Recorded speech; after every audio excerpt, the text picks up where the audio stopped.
Dear ladies and gentlemen, Namaste and a grand welcome to the Urban Vision Debate 2026. I thank you from the bottom of my heart to be all here today as we create history.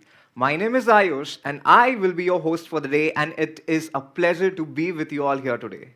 Urban Vision Debate is an initiative by Urban World Consulting Private Limited, a Mumbai-based urban strategy and advisory firm working at the intersection of city, people, and policy.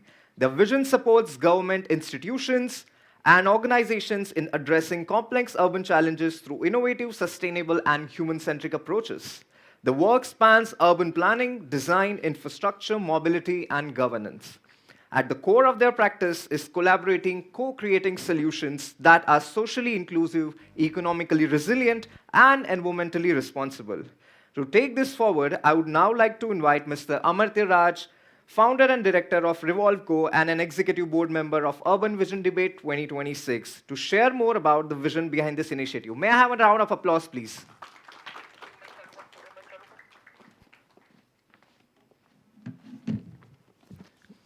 Good afternoon, everyone.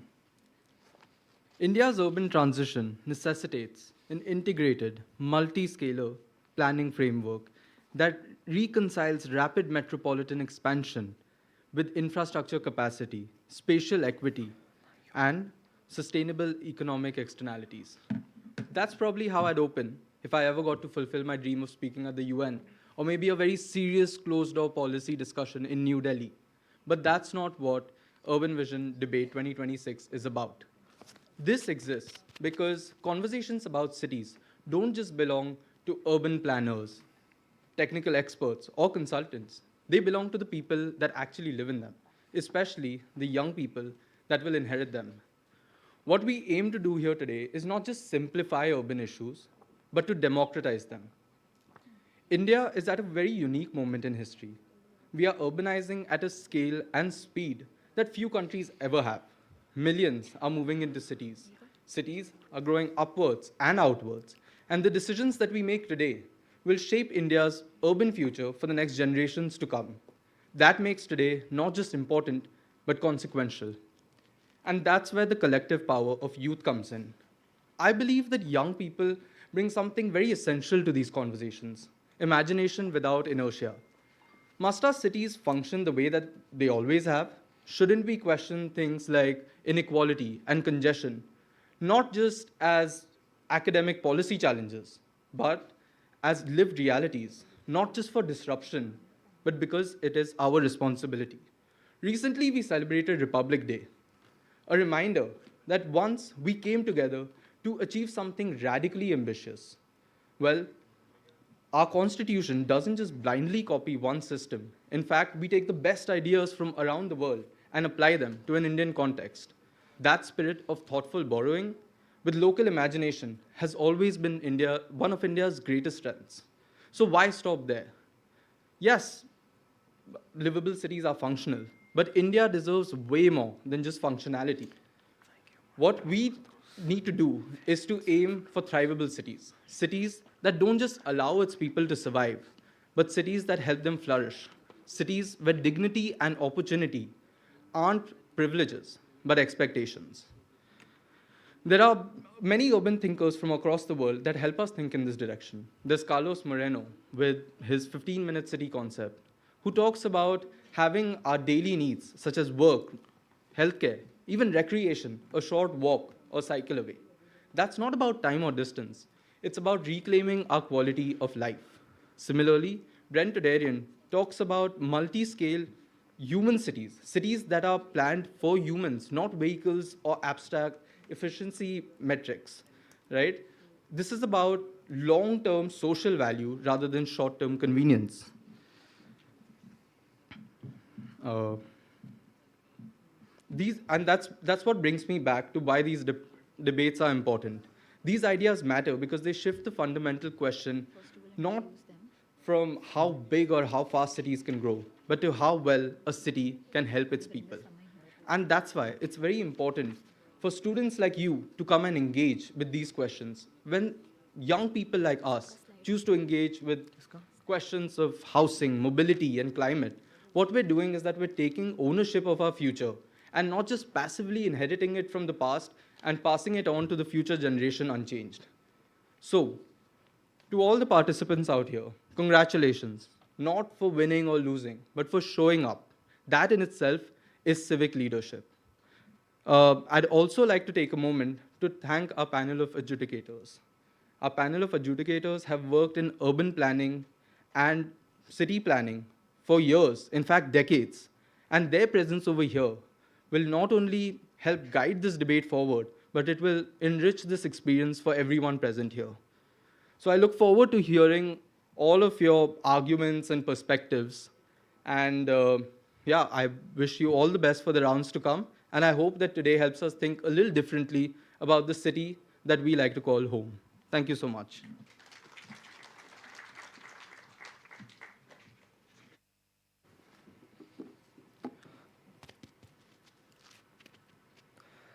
Thank you, Amrita, for those insightful opening remarks. We now move to the introduction of our adjudicators, whose presence and expertise has greatly enriched the quality and credibility of our today's event. We have with us Mr. Zafar Iqbal, a former Indian Administrative Service officer with extensive experience across government, corporate leadership, and urban development. He has held senior roles with organizations such as Tata Housing, Mahindra Realty, and Shapoorji Pallonji, and has been closely involved in shaping Mumbai's urban landscape through landmark real estate and infrastructure projects. An advocate at the Supreme Court of India, a prolific writer, he brings the decades of practical insights to the governance, land policy, and city making. Please give a round of applause for Sir. Our next distinguished guest is Mr. R.A. Rajiv, sir, a retired IAS officer with over 3 decades of experience in public administration and urban governance. He has also held senior leadership roles across metropolitan development, municipal administration, finance, and environment, and has been closely associated with major urban institutions in urban infrastructure initiatives in Mumbai metropolitan region. Known for his strong public policy insight and execution capabilities, he continues to contribute to advisory and consulting roles focused on sustainable and resilient city development. We are honored to have you, sir. May I have a round of applause, please? And as our final adjudicator, we have Mr. Avirat Inamdar, sir, an urban planner and program leader working in the field of sustainable cities and transport. He has been closely involved in metropolitan planning and regional development initiatives with a strong focus on spatial strategy and people-centered urban systems. With experience across public institutions and research-driven organizations, his works bridges planning, policy, and on-ground implementation. We are pleased to welcome Mr. Inamdar. May I have a round of applause, please?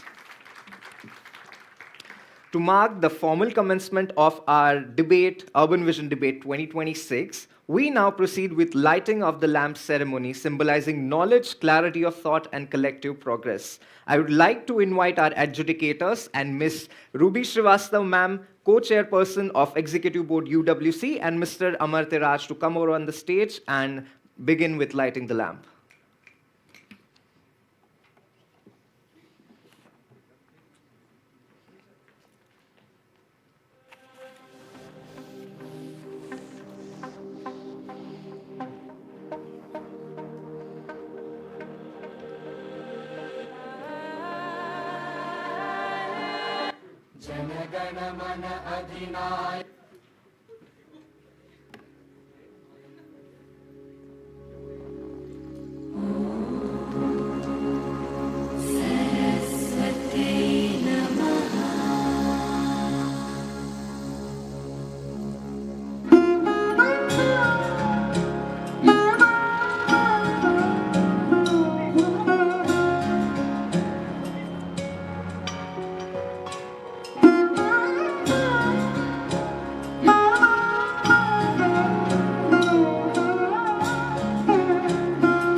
I would now request excuse me, sir. We need one. I would now request Rajiv, sir, to felicitate our adjudicators.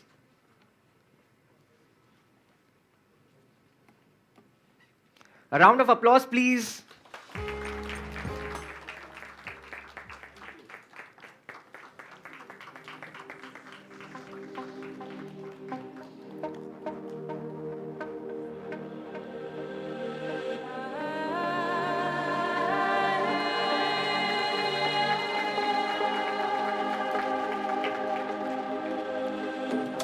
Thank you, dear adjudicators. You may please be seated and enjoy the debate now.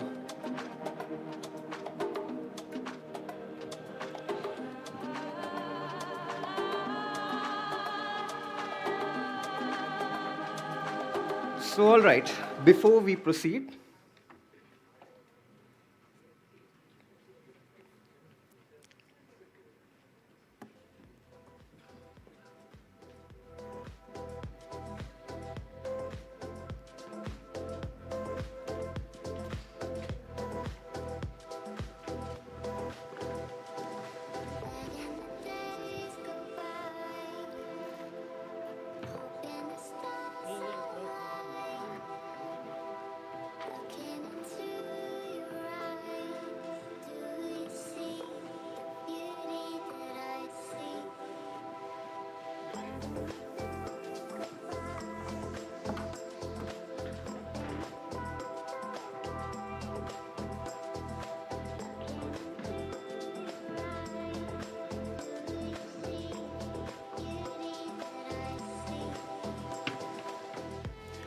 okay, so before we proceed further, and to ensure that all participants share a common understanding, I would like to briefly outline the structure of this debate. Urban Vision Debate 2026 is a three-stage competition. The first stage was the screening round, conducted through your video submissions, and from which the top 20 teams were shortlisted, which all of you are here. May I have a round of applause for yourselves? Okay, great job. And these teams are presented with us today for the elimination round, and the top performing teams will advance to the final round, which is scheduled on 12th of February 2026. Each team will be evaluated independently using the same judging criteria across all the debates, and advancement to the final round will be based solely on the scores awarded by judges and not on winning or losing an individual debate. Teams will be assessed on clarity of argument, logical reasoning, effectiveness of rebuttals, delivery, and teamwork. Timekeeping will be managed by an official timekeeper appointed by the organizers. Visual and audio cues will be used to indicate time, and these signals are final and binding. Each speaker is allotted 2 minutes to present their arguments.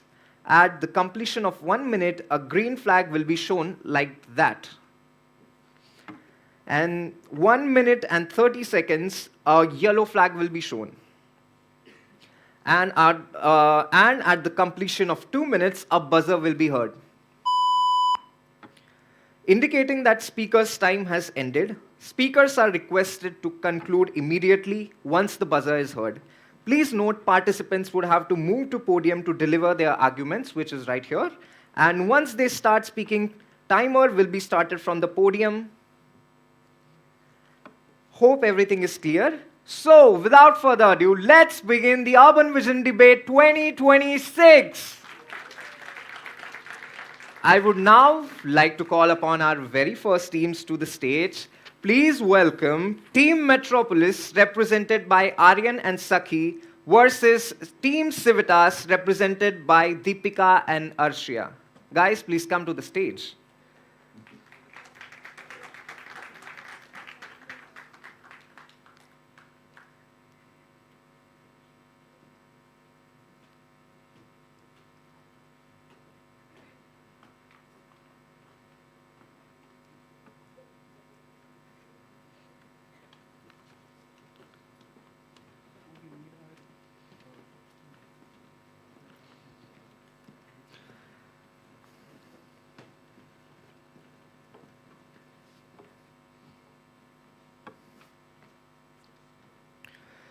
The motion for this debate is urban sprawl is better than urban densification. Team Metropolis will be speaking for the motion, and while Team Civitas will be speaking against the motion. This debate will examine contrasting approaches to urban growth and land use in rapidly expanding cities and explore model better supporting inclusive and sustainable urban development.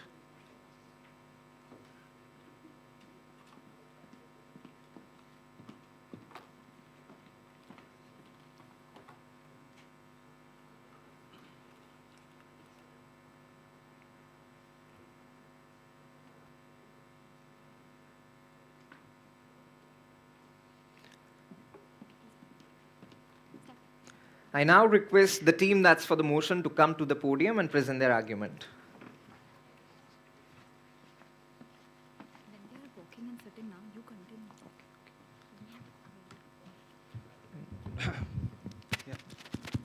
Good afternoon, everybody. Cities are not machines which can be optimized by compression. They are living systems which grow over time. Only recently, outward growth has been labeled for urban sprawl, and with that, the presumption for failure. The wording matters because it clearly changes the question from how cities grow to is growth problematic in its first place.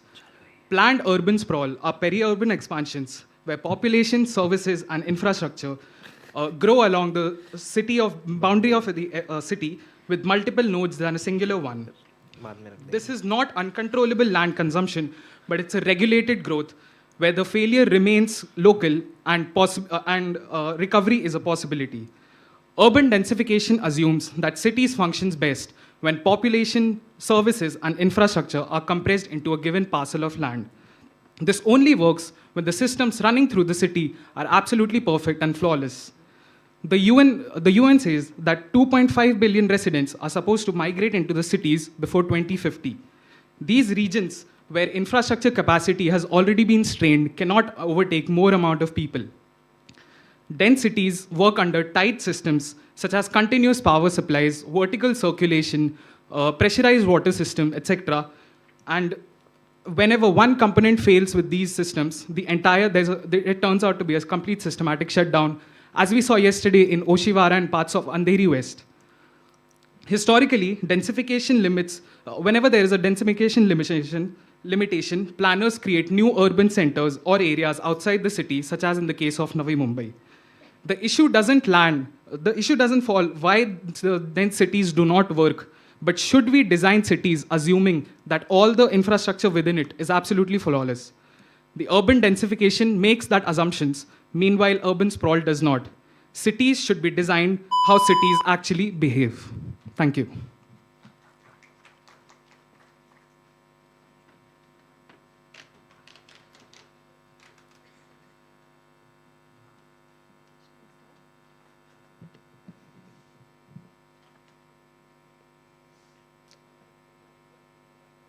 Do I start?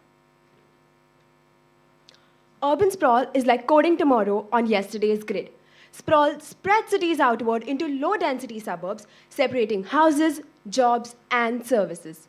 Densification, on the other hand, concentrates people, jobs, and infrastructure within existing urban areas.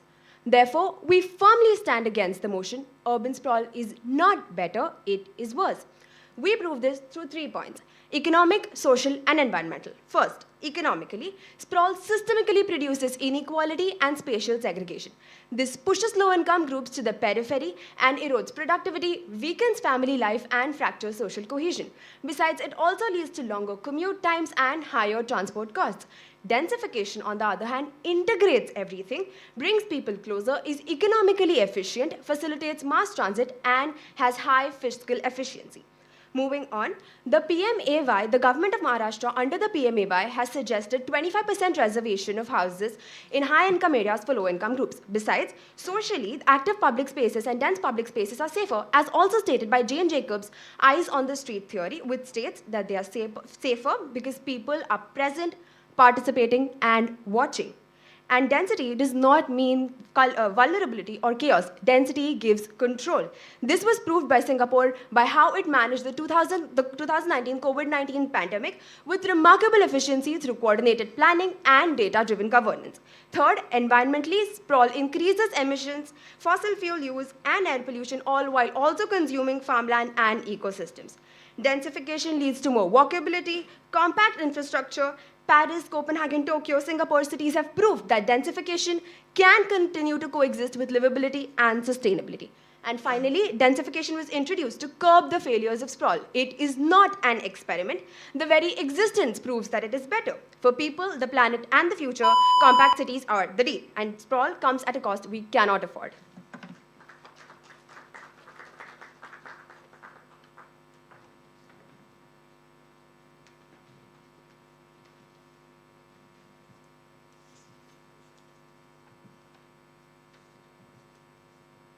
Should I start?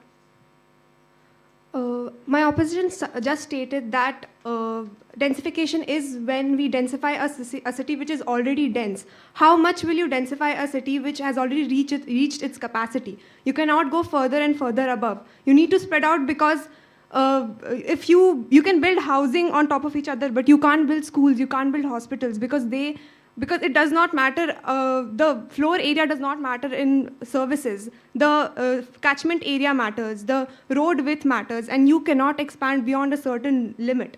Again, they state that urban sprawl is car-driven, or housing and livelihood is spaced differently, but that is just a planning issue. It is not the issue of the type of growth. Even densification can be planned or unplanned. So the planning quality here matters and not the type of growth. Again, people have also started building low-rise structures, low-rise cities like Chandigarh in response to the negative aspects of dense cities like Mumbai. So it does. So like that point is again works both ways. And then I would like to say that plan sprawl you should not judge how plan sprawl works in terms of the growth it does, or like how far it reaches from the center, but how intelligently this growth is managed. It can be done in modules rather than mega structures where schools, hospitals, buildings, and other buildings can grow incrementally and match the population rather than racing to catch up with it. Peri-urban sprawl can also avoid years of dust, noise, livelihood disruptions due to redevelopment-led densification. Also, low-rise systems can adapt very easily. They can change, streets can evolve, building can change its use, and neighborhoods can grow, that densify locally rather than disrupting the whole city at once.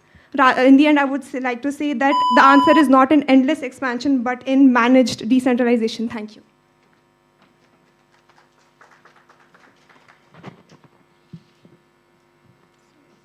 Hello.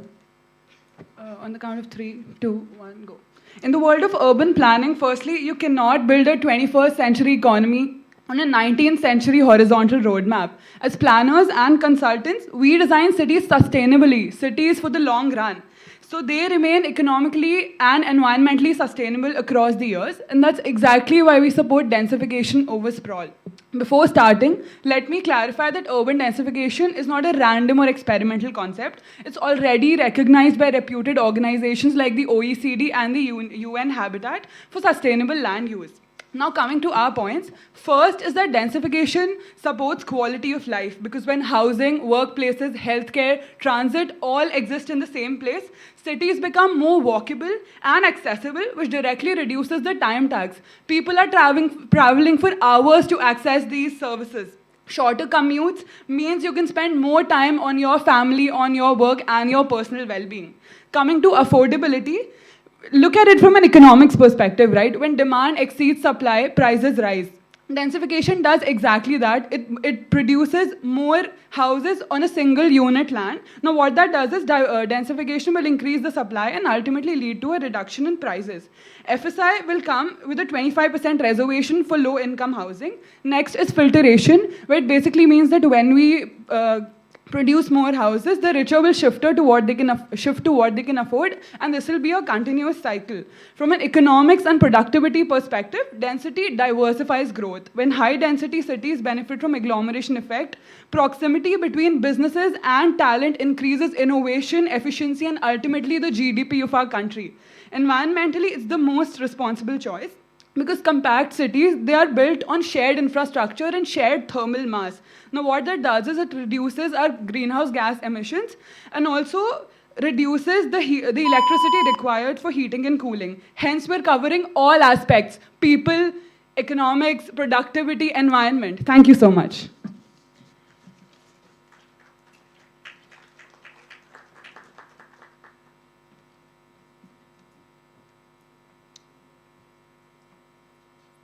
I'm starting on the count of 3. I start on the count of 3, 2, 1. Sprawl promises space but delivers distance, dependence, and dysfunction.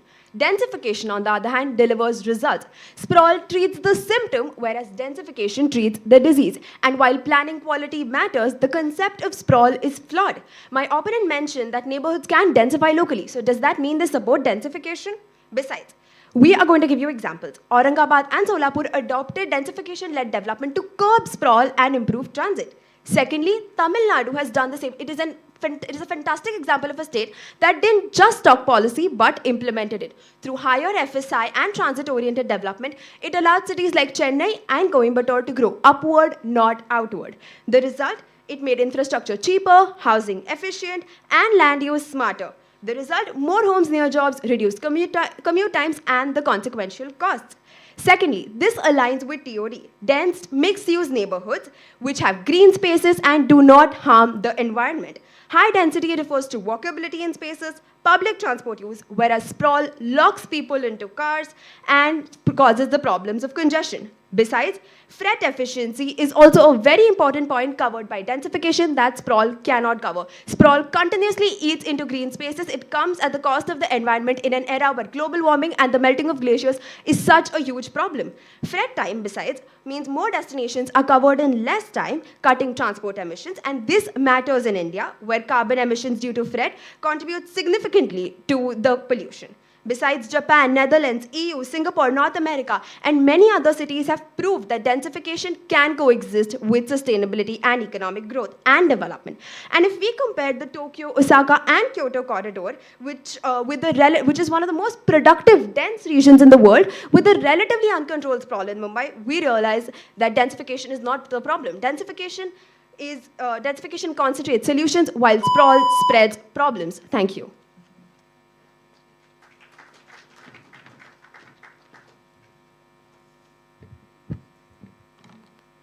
Should I start? After hearing both sides, I think the debate is about how a city manages growth in real life conditions. We all agree that planning quality matters, but the difference is an assumption. Densification assumes that systems will work as intended, infrastructure will update, services will scale smoothly, and governance will remain strong. But even the example of Tokyo, the reason for their success is not densification, but good governance and good planning. And also, Tokyo also has horizontal growth as well, and that makes it a successful city. Both work best in ideal conditions, but which system fails more safely? Here, models diverge. Densification concentrates change when pressure increases due to population, disruption, and other consequences which are seen very immediately and widely. Land values increase faster than incomes, by the way, which these people displace, and the people which they displace are the ones they claim to help. Planned urban sprawl also expands choices. People can live, work, grow without competing for limited land supply. Everyday life things like ground access, open spaces, lower crowding are ignored necessities for health, hygiene, and basic social life. In future, cities will continue to change, whether economically, socially, climatically, and the urban forms which will adapt and grow incrementally will endure, whereas the rigid systems will struggle. The opposition offers efficiency under ideal conditions, whereas we offer resilience under real conditions. Also, BKC expanded by cutting down 630 acres of mangrove. So the point about climate, I think, is null and void as long as the governance, the planning, and the foresight is there. Thank you so much.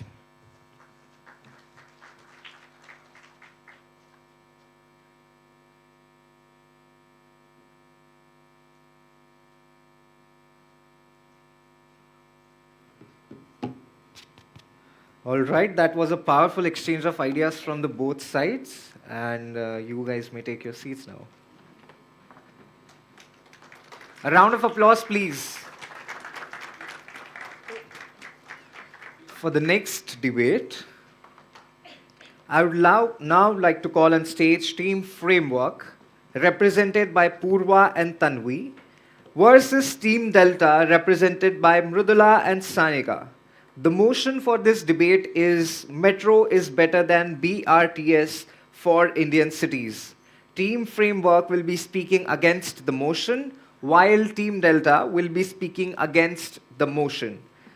This debate will examine whether metro rail systems are a more suitable mass transit option for Indian cities than bus rapid transit systems, considering factors such as capacity, cost, urban form, and long-term mobility needs. Also, just to mention, participants, whenever you come, you directly start. You don't count for 1, 2, and 3. You come over and start. And when you hear the buzzer after 2 minutes, you have to immediately stop speaking. I hope I'm clear. I am clear on this. Now, I'd like to call the team to present their starting arguments. The team which is for.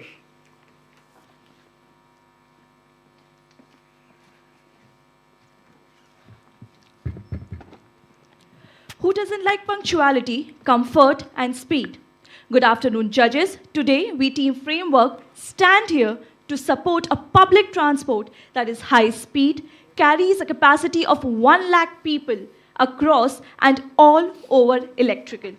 Some of you must have guessed it right. It is the metro line. And why do I stand confident here today? Because I stand here to oppose a public transport that still is partially using diesel, is contributing to road congestion, because who in the world will stop humans from encroachment, is not having a standardized way of payment yet, and is giving employment next to negligible. Now, when the option was given between congested road and deforestation, Metro Line chose to be overhead or under the tunnel. It is a single line route that connects one city to another so efficiently without any internal chaos. And when talking about the distance versus displacement, giving the example of the blue line from Dwarka to Noida, the displacement is 56 kilometers, and guess what is the distance? Again, 56 kilometers, unlikely to the Janmarg BRTS system that travels around 80 plus kilometers and still covers only 10 to 14 kilometers. Now, posing a question towards my opposition, that if they still claim BRTS to be a better transport, then why Delhi, that is one of the cities that so successfully transits metro lines, dismantled their BRTS system under poor usage and implemental issues?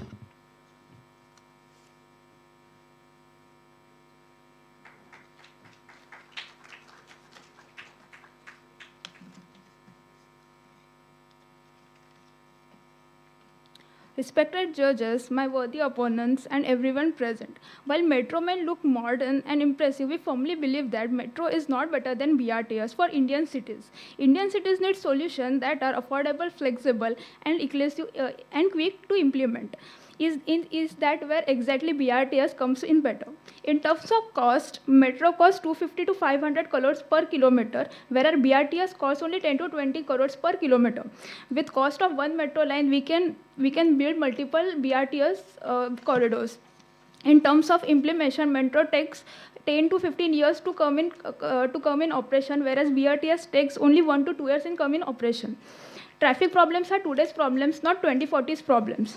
In terms of accessibility, BRTS are at a road level and accessible for elderly citizens, children, and disabled peoples. Where metro stations are elevated, still we need staircase, lifts, and accelerators to access. The transport system is successful only when the poorest citizen is used it easily. Metro routes are fixed. BRTS routes can be changed, elevated, and diverted. So Indian cities grow organically, not in a straight line like a metro route. So you told me about our opposition told about the Delhi problem, but we have Ahmedabad also. We have Ahmedabad where there is a successful BRTS system runs throughout a decade. Thank you.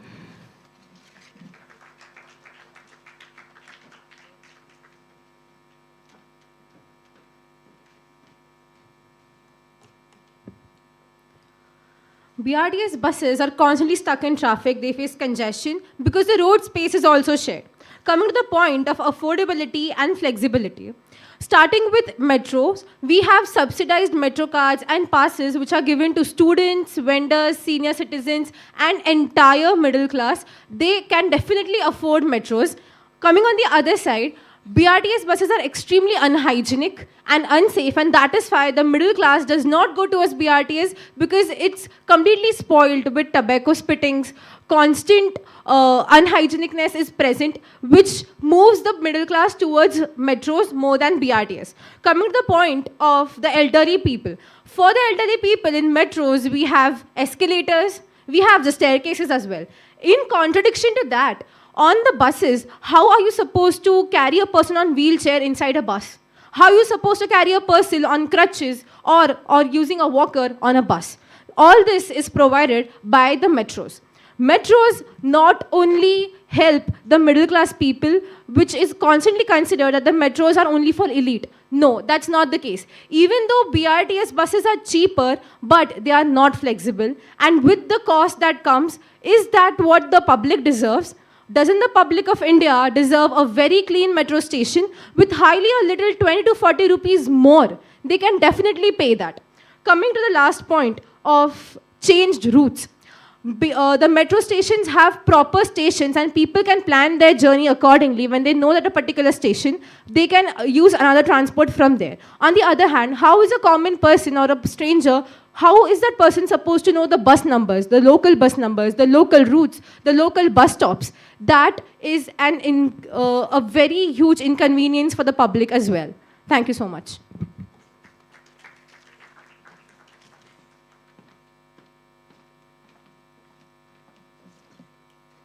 So, BRTS is a temporary fix. Solution. So the solution for that is the BRTS are affordable, scalable, and upgradable. So long term does not mean expensive. It means adaptability. So flexibility does not mean instability. Whereas Indian cities change rapidly, and fixed route create limitations. When land use and population pattern shifts, reliability comes towards frequency and accessibility rather than rigidity.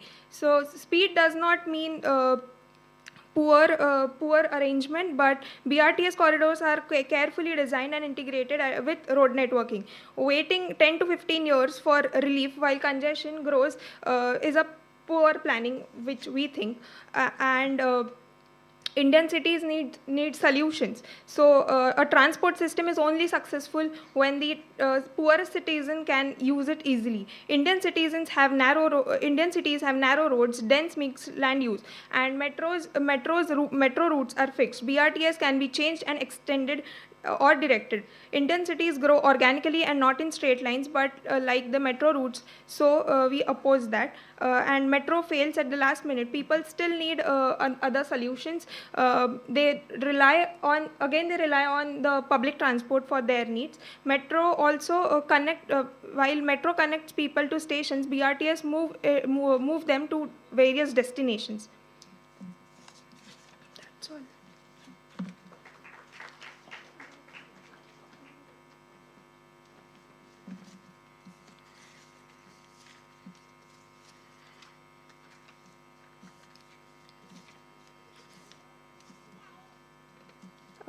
So our opponents have argued for an ideal future city, but we argue for a real Indian city solution.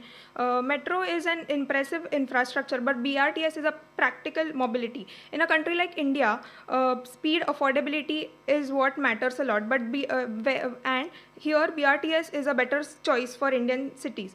Our opponents highlighted the strengths of metro, but they have failed to address whether it suits to Indian cities as well. India needs scalable, affordable, and practical mobility, whereas metros are elite, expensive, and limited. The BRTS needs have high power and less. And this can be improved in the context, and it is a tool to equity. Thank you.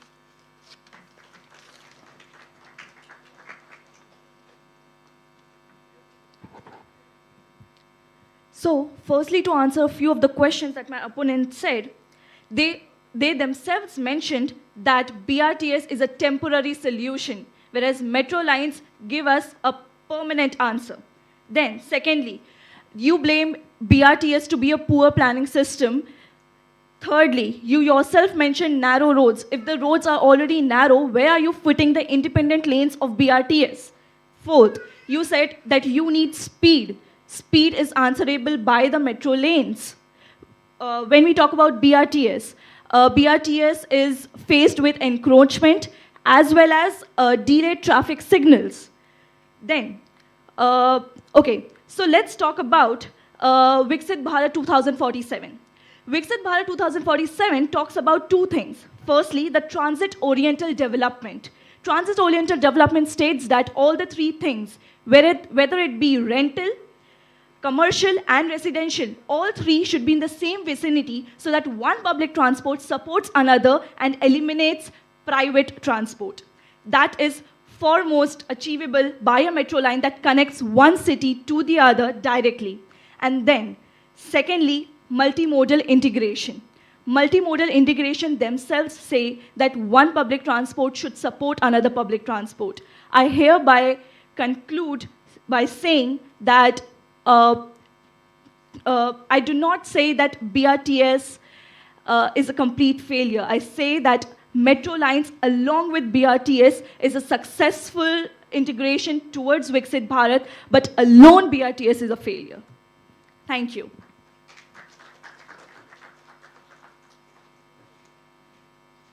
Amazing. That indeed was a powerful exchange of ideas. Contestants, you may please be seated. So for the next debate motion, I would now call upon stage Team Nexus, which is represented by Darshan and Rishabh, versus Team Origin, represented by Aditya Arya and Ojaswini.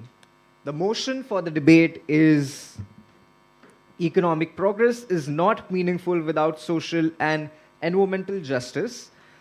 This debate will examine whether economic growth alone can truly improve a nation's well-being or whether progress remains incomplete without fairness, equity, and environmental responsibility.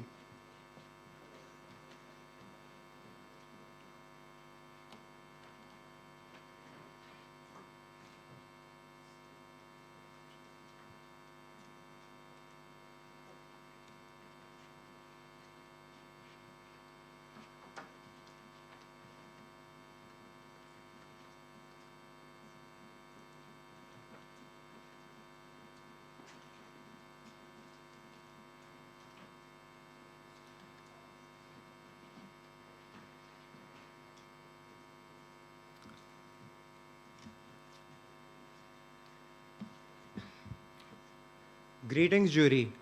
I am Darshan Singhvi speaking for the motion. Economic progress is meaningless without social and environmental justice.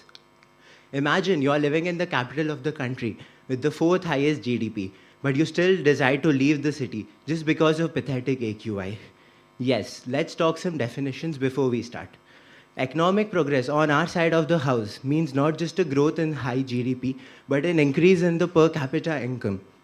Social injustice, on the other hand, means equality for all on the basis of sanitation, infrastructure, health, etc. The timeline that we are taking into consideration is the next 25 to 30 years. On our side of the house, we believe that economic progress without social and environmental justice is not an option, but a surety that we should choose from. Starting off, I'm going to present our arguments. Social injustice makes economic progress unstable and exclusionary. Environmental injustice makes progress temporary and self-destructive. Starting off, if growth benefits only a small elite people, while the rest do not have anything else to choose from, like sanitation, infrastructure, etc., that is growth just for a few and not for the rest. This leads to a loss in productivity and demand shrinks. In India, naturally, the GDP has always coexisted with inequality. This led to a jobless growth. In the last 45 years, India has the highest unemployment. For example, in India, the top 10% of the population owns 77% of the national wealth, where the bottom 50% owns a mere 13%. That is really sad. Let's take into the consideration of HDI, Human Development Index, which is the most important social justice factor, and the per capita income. Norway, Iceland, Switzerland. Thank you.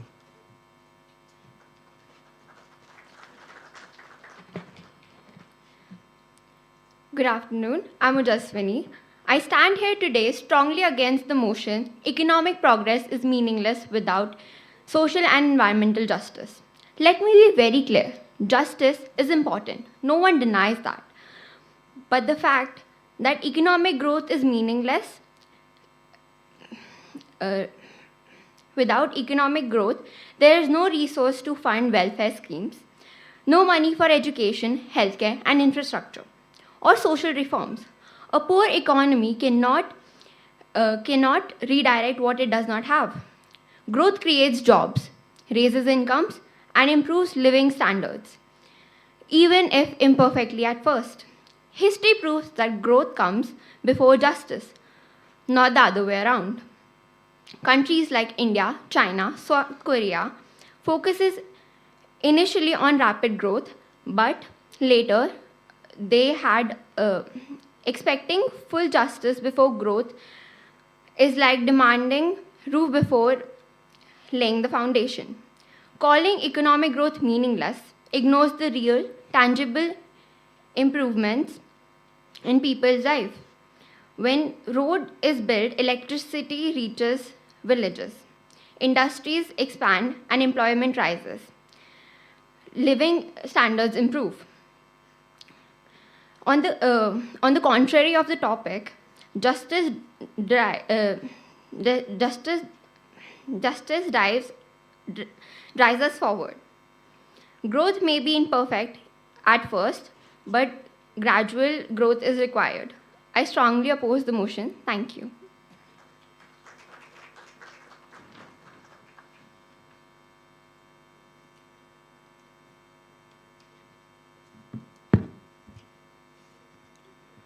Greetings, everyone. Let's give you an example and start off with Delhi, right? 8% of people living in the Delhi NCR region are planning to move out. And notice how these 8% who have the liability to move somewhere else are people who also drive the economy of Delhi. Now, what economical growth are you talking about when your major economy drivers are already planning to move out when you don't take into consideration social and environmental justice? Hi, I'm Rishabh Jain, the second speaker of Team Proposition, here to strongly support the motion. Starting off, on our side of the house, we believe that economic progress without environmental justice is meaningless because it destroys the foundations on which economies survive, right? And what we mean by that, industries run on people, and these industries that we're talking about exploit natural resources without taking into consideration. Notice how the opposition's entire argument hinges on, ignoring the environmental and social justices today and taking into consideration GDP but it is important to realize that these environmental injustice will come to you later as future losses. Now, let's take into consideration some examples, right? The World Economic Forum explains that by 2050, the world will use $23 trillion by the year of 2050 just to repair these climate changes. Now, economically, let's talk about some numbers. The world owes $337 trillion in debt. Now, what economists are they planning to be when you're not able to repay your debt and you're also causing future losses by not taking climate justice into consideration, right? Now, it is important to realize that their entire model hinges on growth now, but growth does not mean welfare, right? Without justice, wealth is concentrated and dispersed, and spreading of power is the base. Spreading of power and denying the spreading of growth is the loss of the entire basics on which economics relies on, right? Now, it is also important to take into consideration. Let's take an example of Bangladesh, right? Every year, Bangladesh loses 2 to 3% of its GDP just to take climate losses into consideration. With this, I beg to conclude. Thank you.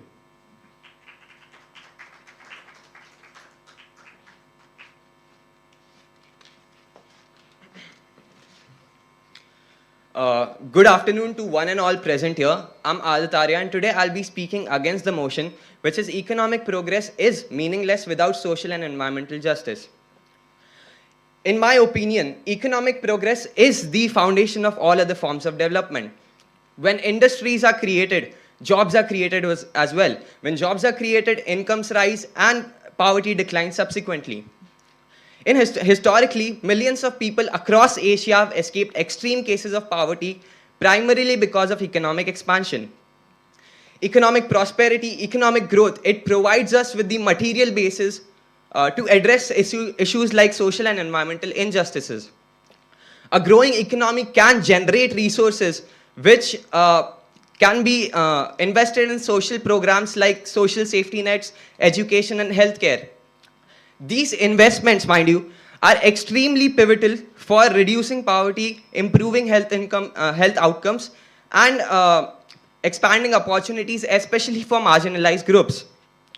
In my opinion, wealthier nations are better equipped overall to protect nature. Clean technologies, waste management systems, renewable sources of energy, and climate research all require massive amounts of financial investment. Poor economies, poor nations tend to often rely and adopt polluting methods simply because they cannot afford the cleaner alternatives. Moreover, demanding social and environmental justice before growth delays development, and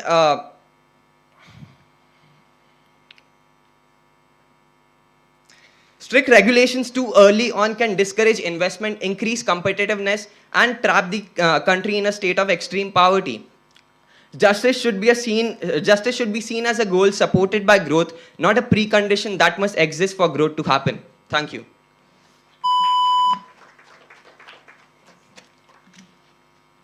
I will conclude as well. In conclusion, I would like to say today's motion had one flaw, which lies in the treatment of economic growth as something that derives its meaning only in the immediate presence of social and environmental justice. From an economic point of perspective, this reverses causality. Growth is not the final expression of justice, it is the mechanism through which justice becomes achievable at scale. Economic growth is meaningful because it increases productive capacity, it creates employment, and increases wages. These outcomes matter even when distribution is imperfect because these outcomes reduce absolute depravity and enlarges the policies of the government to work around with. Development has never been a frictionless process. Every historically successful development trajectory has had early trade-offs in the early and middle stages of development, like industrial pollution, uneven regional growth, and urban inequality. These were not signs of meaningless progress, but these were actually transitional costs of structural transformation. Ultimately, economic growth should be judged by whether it expands capability, choices, and future potential. Justice defines the direction of progress, but growth defines its feasibility. I would like to ask the opposition one last final question. If economic progress is meaningless without social and environmental justice, at which precise operational threshold does it become meaningful, and how to apply it across countries at different stages of development without collapsing into arbitrariness? Thank you.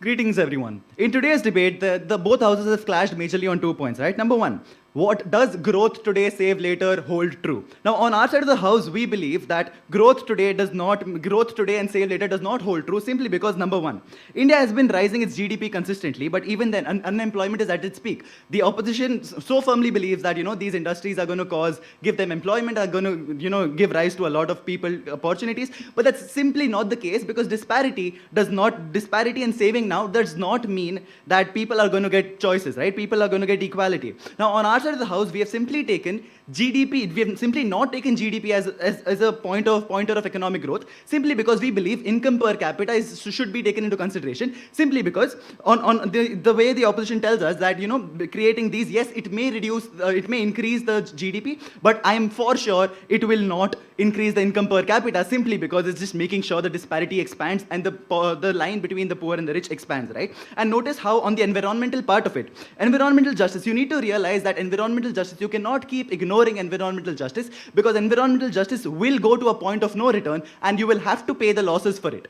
Now, let's take into consideration the other point, right? Now, what exactly economic growth means on their side of the house is simply that, it's certain choices that, increasing demand and increasing industries will simply, give opportunities and the economy will be fine. But that's simply not the case, right? It is important to realize that we are talking about economy that sustains and not talking about economy that, will boost in the next 5 to 10 years. We have taken into consideration a timeline of 25 to 30 years simply because in the next 25 to 30 years, we want our economy to sustain. Even in their best case scenarios, right? Economy progress happens, disparity increases. People neglect the environment and later pay for it. But on our side of the house, even in our worst case scenario, economy is stalled for some time, not reduced. People are included, environment is saved, and people are way more happier and included in this. With this, I beg to conclude. Thank you.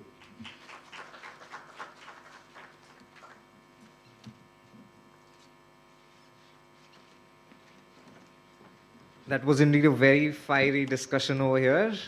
Audiences, come on, please cheer them up. Everybody's doing really great over here.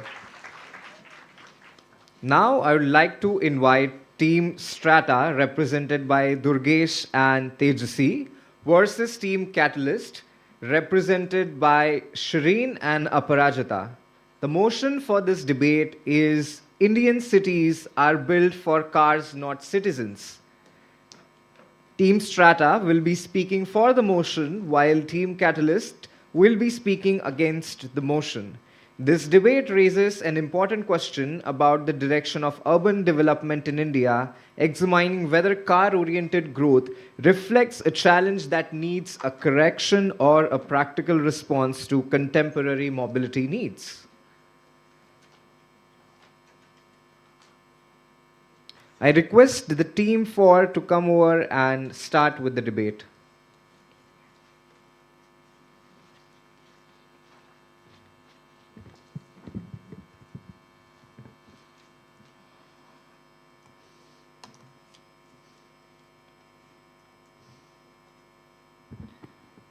Can I begin?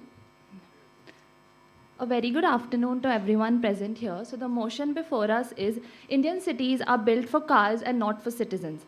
By this, we mean that in India, city planning, transport policies and infrastructure investment prioritize vehicles and roads as the backbone of urban mobility. Roads are not only transport corridors, but they are essential platforms for connectivity, services and economic growth. We stand for this motion, arguing that car-centric design is intentional and gives numerous benefits for our nation today. Roads are fundamental for movement. In India, the evolution of roads is deeply rooted to administration and economic growth. For example, we are talking about ancient trade routes or pre-colonial highways or the post-independence road development.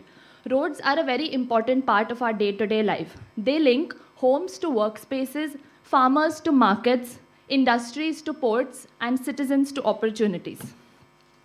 According to official data, the total road networks exceeds about 6.6 million kilometers, carrying 70% freight and 85% passengers. Certain government reports also show that the national highway network has increased up to 60% in the last decade. This shows that the government is prioritizing infrastructure like this. This prioritization is further shown by government policies and investment patterns. The government is constantly allocating its highest infrastructure spending to road development, where you have 2.7 lakh crores to the Ministry of Road Transport and Highways under several union budgets. This proves that car-centric design is not incidental but a deliberate national strategy. I have a question here for the opposing team. Given the scale of infrastructure that we just discussed, what do you think is the core purpose of urban roads in Indian cities? Thank you.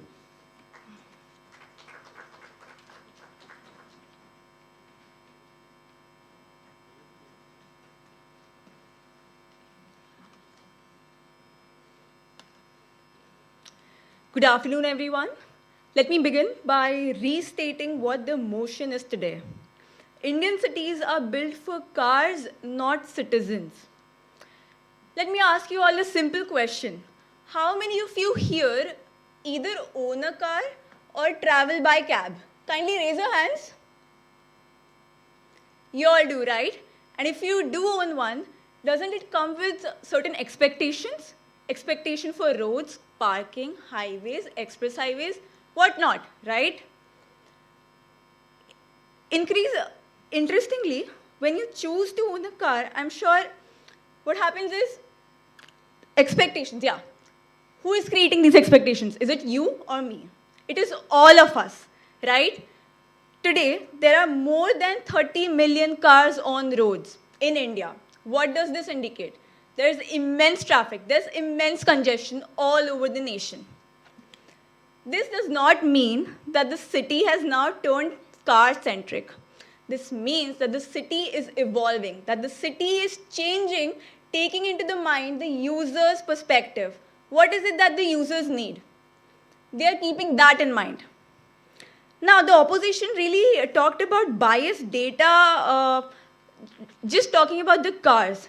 Let me bring you some more data about public transport. When people demand for public transport, recently Aqualine Metro began. 20 plus metro projects came up throughout the country. Second, when people become health conscious, Smart City India initiative was taken up. Why? People are the center of every single decision taken in the city. Yes, there are complexities. Yes, there are issues which come into the picture because the city is constantly adapting to the changing needs of the people and not the cars. Thank you.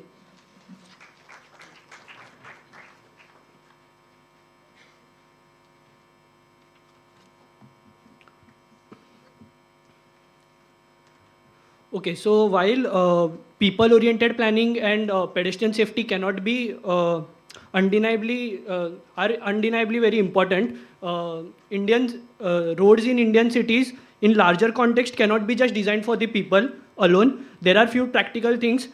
These roads which we use on daily basis are critically functioning for mobility. At the same time, they are economic corridors for the city. So they are required to accommodate a high and a large volume of vehicular traffic, daily commuting, emergency services, and also public transport operations. So in practical terms, roads are inherently multifunctional infrastructure systems for the city. Now, to understand the current situations of the road infrastructure, it is very essential to look at the root cause and the shifts which took place in the road infrastructure development. Although many of the Indian cities were designed for pedestrian and for the people initially, the historical conditions does not align with today's contemporary realities. Rapid urbanization, then adoption to Western planning models, and accelerated motorization has gradually shifted this urban design priorities from people towards car, where they are bound to accommodate this growing traffic and growing number of cars. Now, let's just try to look at this from an individual's point of perspective. Car ownership became like an aspiration at this point, and the number of cars kept on increasing on the roads. At the same time, in metropolitan cities, due to lack of last mile connectivity, car ownership became like a necessity for the people, wherein to reach to their destination, people started using cars. At the end, I would like to conclude, do you think Indian cities should be designed for people, compromising on the economic efficiencies and corridors?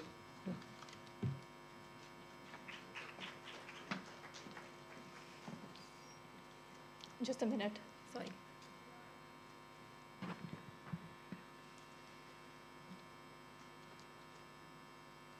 Okay, I'll start. Yeah. I continue to oppose this motion. Indian cities do have people-friendly infrastructure, but it is constantly being misused, and it is because of civic responsibility. Footpaths exist, and yet I still see two-wheelers riding on them rather than people walking on footpaths. Zebra crossings and signals exist, yet people jump on them. People jump then, acting as if traffic laws have never existed in the first place. Skywalks and subways are provided for people, and yet people still choose to use unsafe methods to cross the road just for convenience. This is not it is just the lack of civic responsibility. I'm sure almost every one of us here today face this problem of road rage and havoc created by two-wheelers or auto-wallahs or even cars at times. I mean, every other day I see two auto-wallahs fighting each other just because they crashed into one another. This is not normal. We need to realize that we have to be responsible citizens because we are the ones living in the country and we are the ones making and developing this country. The government can only provide us with certain infrastructure, the roads, the highways, expressways, metros, BRTS junctions, lanes, whatever. These are being provided to us, but at the end of the day, it is we have to make sure that we are using it properly and in a right way. Because we are a united country and we must learn to coexist properly. We can't keep on blaming the government for every single thing. And you mentioned that historically, we cannot stay on historical facts. The city is changing. Yes, the city is changing because the people choose to buy more and more cars. As proved earlier by my teammate, every one of here uses cars or cabs just to travel. This is the reason why roads are being developed and so many highways and expressways are being developed, and this is for us. This proves that the city is people-centric and not car-centric. Thank you.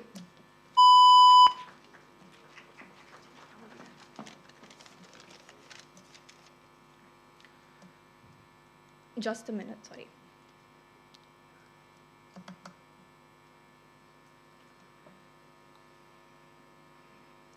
Okay, so I'd like to start.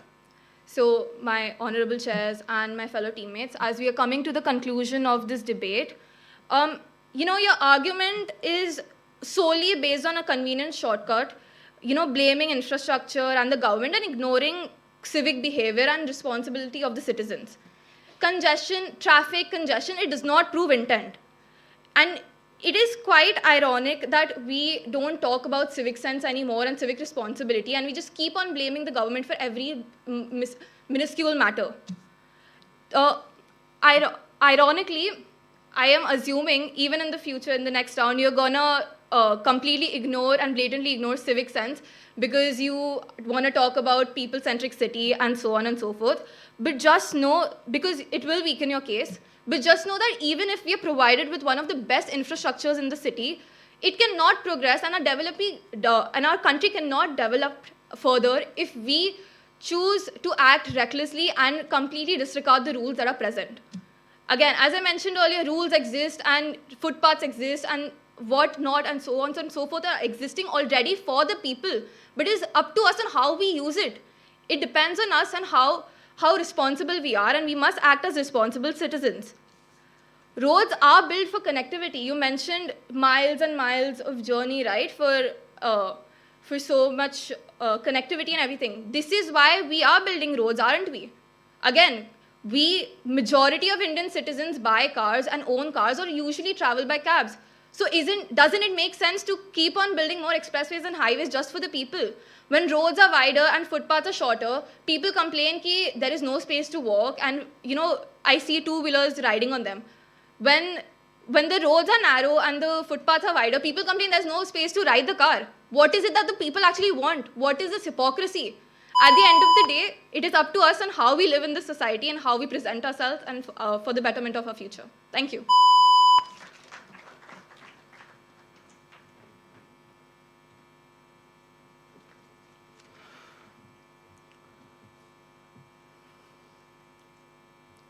Okay, so all your points are really valid, but does that change the reality how the cities actually function? In a country like India, where large densities and scale really matter, and the number of cars you were talking about, the increasing numbers of cars and the auto fights which takes place, you were talking about. These are reasons where cars and planning for the cars and the number of increasing cars actually come into picture. When I'm talking about a country like India, the roads needs to facilitate mobility, economic services, and also people together, not just individually it can function. At the same time, before concluding, bringing up few social and economic points becomes very important to close this debate. Improved regional connectivity, improving urban and rural cities linkages, access to healthcare and education facilities, trade, logistics and economic integration, these all are all are facilitated through roads only. In this context, car-centric planning is a very practical approach. Therefore, Indian cities being built around people and road and vehicles are a necessary and beneficial approach. Thank you.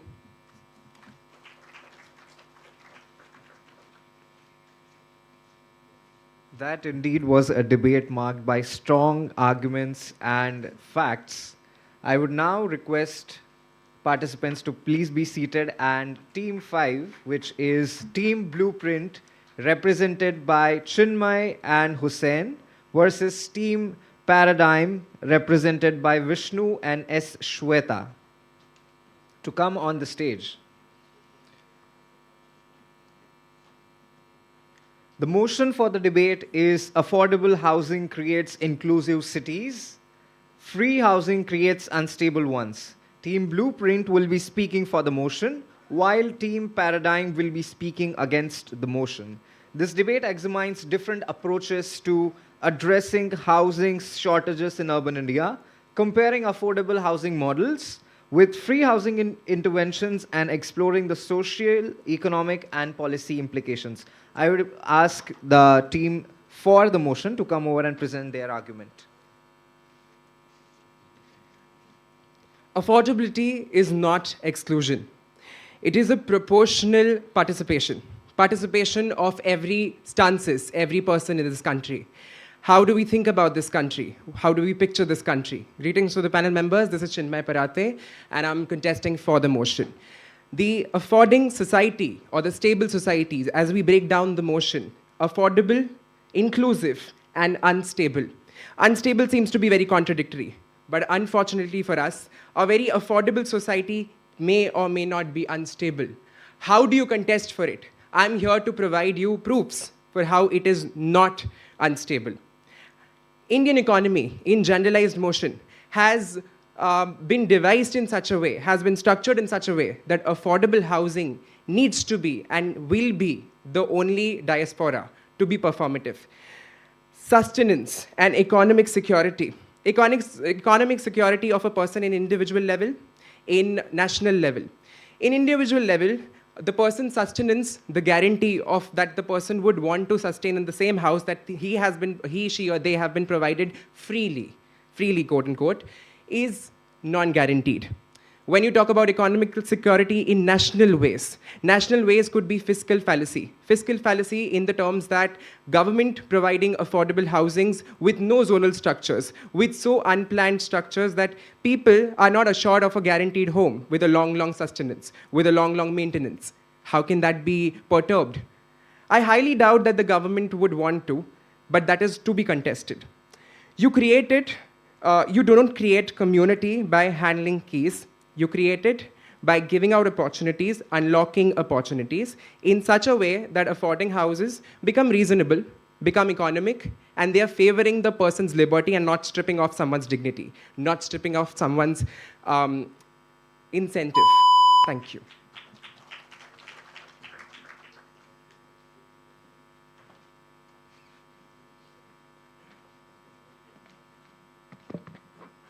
Honorable judges, respected organizers, and fellow debaters, I am Shweta Iyer, and we are against the motion affordable housing creates inclusive cities and free housing creates unstable ones. First of all, the motion is erroneous itself because it challenges and mistakes pricing for planning. This state, for example, a lot of affordable housing schemes are centered around areas like Dharavi, Vasai, Virar. On an average, a person travels for 2 to 3 hours just to get to work. In a year, that's 45 days. And in 10 years, that's 1 year, 22 days. You're spending 1/10 of your life. And for people who can't afford the bare minimum, that is a lot of time. And another example would be, one portion of people in Dharavi are relocated to DNR Hills. And these people, unfortunately, are subjected to salt pans and areas that were used for landfilling. That is basic garbage. Lastly, people who suffer from natural calamity and are forced to displace due to other circumstances are not in a position to afford housing.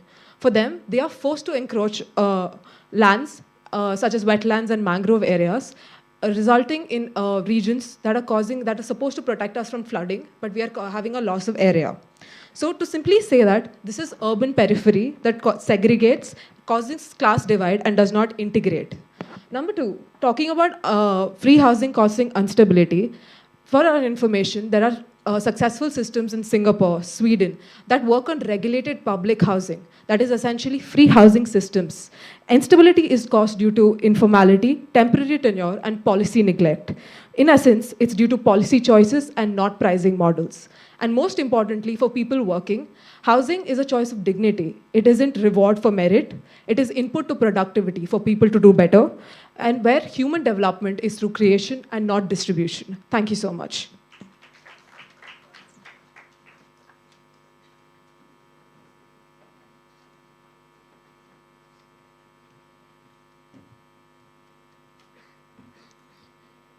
Give a man a free house and you create dependency. But you give him an affordable house and you create an asset that comes with dignity. I'm going to prove why affordable housing is the way with an example. Let's look at the SRA redevelopment project at Mahalakshmi. That 42-story tower stands tall with the Lodhas and the Minervas of South Mumbai. But let us take a deeper look into it. This horizontal slum was turned into a vertical one. And that's it. They called it a day. People there, 1,800 families have been cramped into this vertical slum. And let's be honest, a lot of them don't even live there. They just rent out their houses to someone else and they go on to encroach more land in Mumbai. That is what is happening. Free housing is not the solution. We have no land left in Mumbai. Free housing kills open spaces. Mumbai, as such, is very poorly planned. Most of our economic zones are concentrated in very few pockets of land. And if we start giving out places for free, we're just going to kill ourselves. That's what we're doing. Even if we allocate houses for free, the developers are not going to focus on the free houses that are going to be given away to the poor. They're going to focus on the luxury houses that turns them a profit and covers their construction costs. That is what is going to happen. Developers don't care about it. And people who are given these free houses don't have the means to pay for the maintenance. So it's a vicious cycle that keeps continuing and keeps continuing. So free housing, time and again, has shown that it is not the way to go forward. And lastly, everything boils down to employment. The government could not give you jobs. So it said, hey, I can't give you a job, but I can give you a concrete box, so please be quiet. That is essentially what is happening. Free houses is just that freebie politics that has been talked about. In India, that is the new norm. Just give away things for free and the public would vote for you. People just end up becoming vote banks just because of free housing. But in the end, they suffer because those free houses have no quality control. They end up living in the same type of places that they came from. Thank you.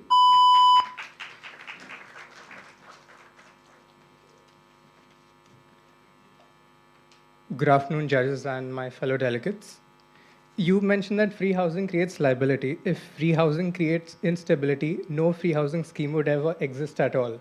Free housing scheme essentially gives security to people who cannot afford subsidized houses. For example, in the entire Southeast Asia, 30% of the population spends at least 45 to 55% of their annual income just on housing.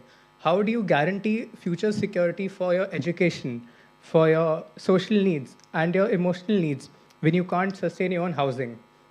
For example, Soviet Union is a prime example of where free housing helped people. You said that you give a person a free box but no job, and he'll be a liability to the nation. There should be a social vetting process where people get free houses based on their job, or if you provide, for example, there are many gig workers today. Many gig workers are immigrant workers who may not have a formal housing. There are many people, so you provide them with a house. Secondly, there are many people who thrive in mangrove areas which are essentially harming us for floods. You give these people affordable housing. If they cannot afford these housing, you give them a free housing with a tenure, that within 1 year you need to find a proper housing or you leave the city with a guaranteed government job. If not government job, you integrate them within the city with different means. Secondly, you also mentioned that affordable housing, does not exclude. 95% of the affordable houses in Mumbai right now are not within the city's reach, but they are at the border of the city, which essentially indicates you spend 1/10 of your life just in commuting. Thank you.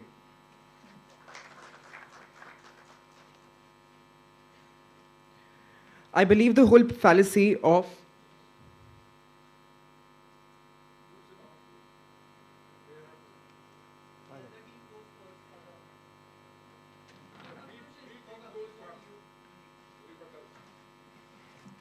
So my question to you is, a person who has lost his house due to a flood and he doesn't have money to sustain himself, you're telling me you should still give him a house for a certain price and you can't give him a free house, number one. Number two, there are many people who come to city for a job, but they can't get a job. So they go in places where they can, afford a house. But that might not be formal. For example, Dharavi. Now, instead of formalizing them within the city, you allot them a house that is in Deonar Hills, which is right next to a dumping ground. You have salt pans. They don't have accessibility to sustainable long-term employment. They don't have clean water and clean food. So how do you justify that if you don't give a man a free house, he'll be a liability to the nation? By giving him a house, he will have the most basic security that he is safe, his family is safe. And when you are safe, you will be able to take care of your family. You can focus on many other things. Secondly, for affordable housing, if you, for example, so you got the people who got free housing, right? Now for affordable housing, if people who can afford houses, if they are living at the very edge of the city, they won't be able to contribute to the society properly because they're losing out on man hours, they're losing out on productivity hours, you're losing out on many things. These are the two core questions that we expect you to answer.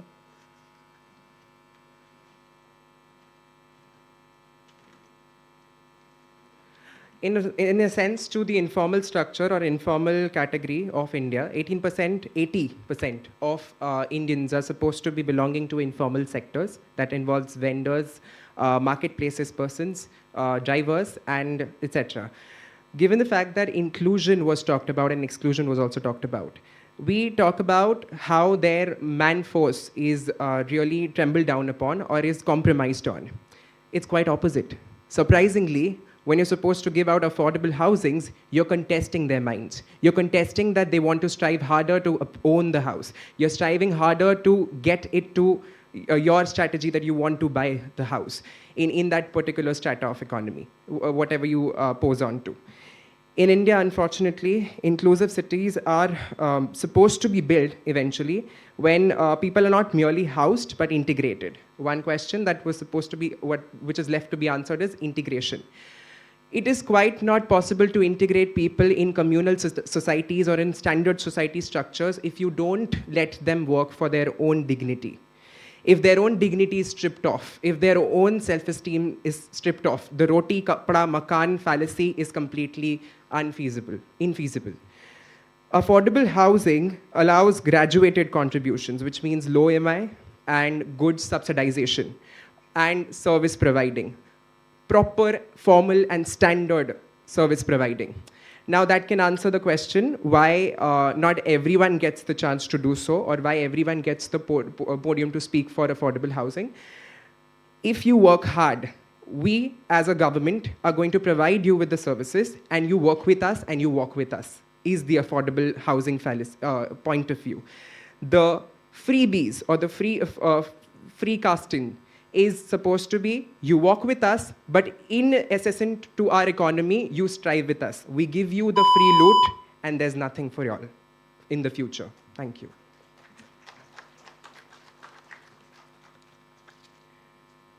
Thank you.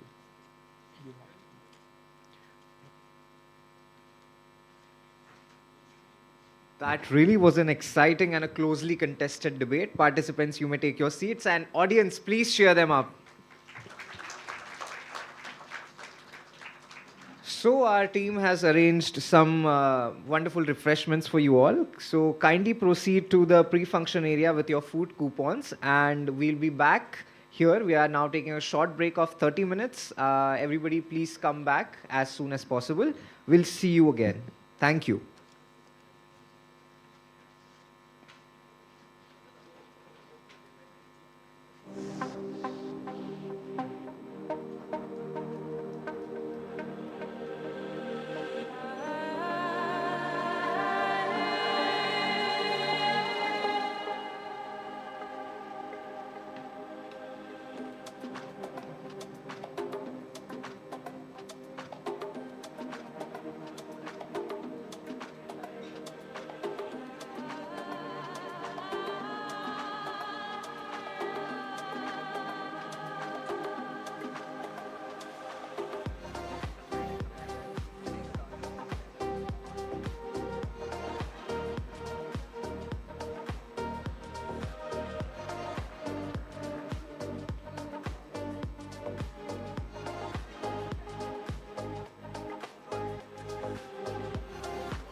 All right, welcome back, everybody. Hope you are now refueled for our next round of debates. Without further ado, let us call upon Team Vanguard, represented by Parth and Utkarsh, versus Team Axis, represented by Krish and Saloni, onto the stage. A round of applause, please.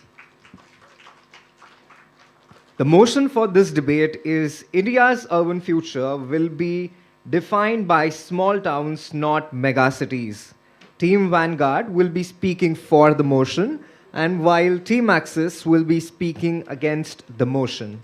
This debate explores whether small towns will play a more decisive role in shaping India's urban future through balanced regional development, affordability, and local economic growth, while also examining the continued relevance of megacities as centers of innovation, employment, and global competitiveness. I would now request Team Vanguard to come over and start the opening statement.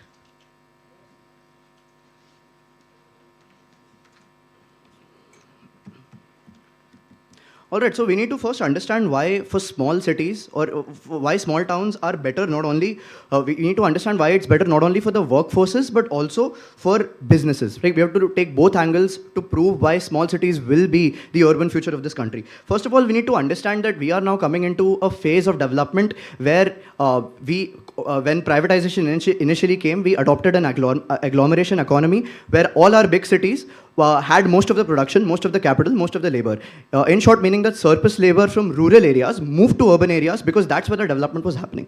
Now what has happened is there has this concept of over accumulation has happened in these cities where there's way too many people, there's way too many businesses, which means that land costs have skyrocketed. Now, because land costs have skyrocketed, it directly impacts the quality of life of the workforce as well as the feasibility of business. So whenever we talk about new businesses, new startups, or even existing businesses trying to diversify, they don't see big cities or metropolises as a viable option, right? Now, when you look at it from why, so we have to now prove why then will employment go to smaller towns. The obvious answer comes to the fact that the land costs are lesser, right? Which means that most small businesses or even bigger businesses that want to diversify will try to go to these smaller towns, because not only can they get cheap land, they can also get cheap labor. A lot of the sector here is informalized, so that works to their advantage. But also we've seen our nation specifically now adopt a manufacturing mission, where we're trying to diversify economy from being a service sector economy to more of a manufacturing economy. Now manufacturing, the first thing you need for manufacturing is land, and these census towns that have a population of less than 100,000 usually have that cheap land. And because connectivity, rural infrastructure and even digital infrastructure has increased in our country so much, there is a connectivity from the rural hinterland to these small towns and from these small towns to the bigger cities, which means the supply chains are better integrated. Now is the perfect time for when manufacturing and even soft services like IT can move to these places, because there's a low land cost and because quality of living will eventually be better. Thank you.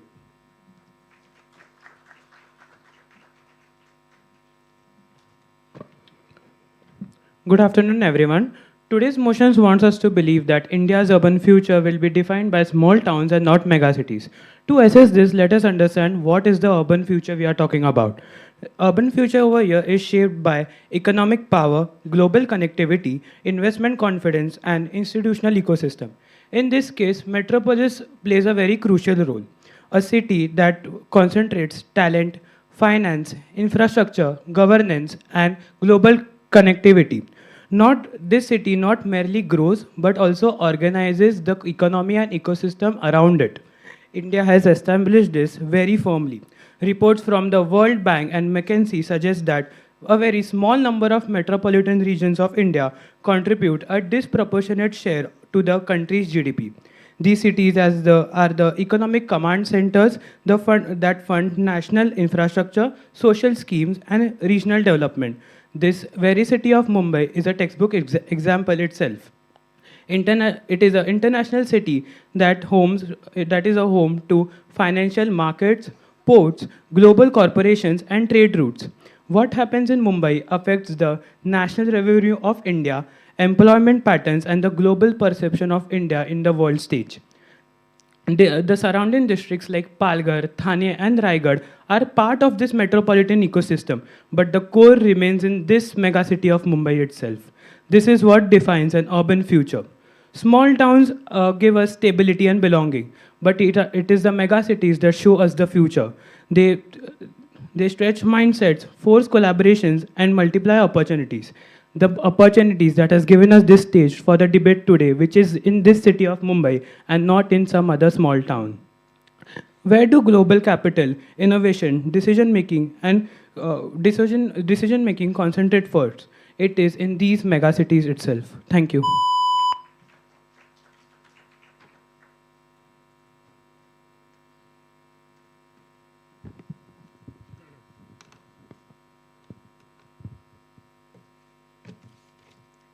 Yeah, am I audible? Yeah, I'll be starting on a self count of 3, 2, 1. So firstly, when we understand what mega cities were described by our side and their side, we come to the conclusion that these cities are extremely crucial to our economic ecosystem. But what we fail to understand, what we fail to oversee, or what we fail to see is that what exactly is the urban future of our country? It's what exactly do we as a collective want in our life, as a lifestyle. Now, since we have moved on from becoming an economy, our primary aim as a human being becomes comfortability and ease of your lifestyle. Now, how mega cities essentially fail to provide you with this lifestyle is primarily because of the fact that they are economic megastructures. They can't sustain lower classes of society or even middle classes of society, And one of the major reasons why people essentially move to these places is becoming saturated, because these places also do not provide them with equal opportunity nowadays. Because the kind of economic input that they gets offsetted by the kind of expenditure that they have to provide. Now, when we talk about what kind of benefits they presented, or what kind of signs they presented that signs to people living there, which is talent, finances, infrastructure, and connectivity. All of these are already there in small towns. And if I give you examples, it's like Satyanapalli, we have Dhamtau, we have Borabanki, we have Ghoti Budruk, towns in Nasik. These towns essentially are very effective in their own way, even though they are not your economic giants, but they also provide you with a lot of labor. They offset a lot of labor costs, and they also attract investments from these giants, not only from our own country, but internationally. So now what happens in the future when these mega cities get full, they get saturated, is that these small towns start getting the attention. These small towns start getting attention from people of our age, essentially, who want a more comfortable lifestyle, because economy or your economic input is no longer a problem, right? And even when you talk about large scale investments, it is essentially a dream come true for them, because you have cheaper land, you have cheaper labor, and you have people who are vying for an opportunity to live in a cleaner environment, in a better environment. Mumbai is a great city. However, it is not the future. The future lies in segregation, in separation. Thank you so much.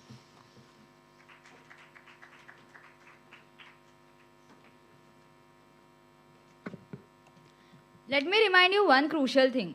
Megacities are not built overnight. They are part of existence and they have evolved over centuries. Mumbai, Delhi, Chennai, and Kolkata are ports, financial systems, and since colonial times, they have evolved over centuries for this.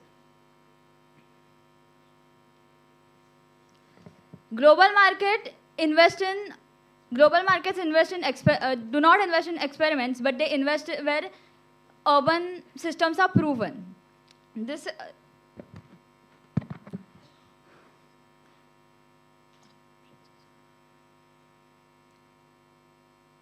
mega cities bring opportunities, career options, which lead to migration.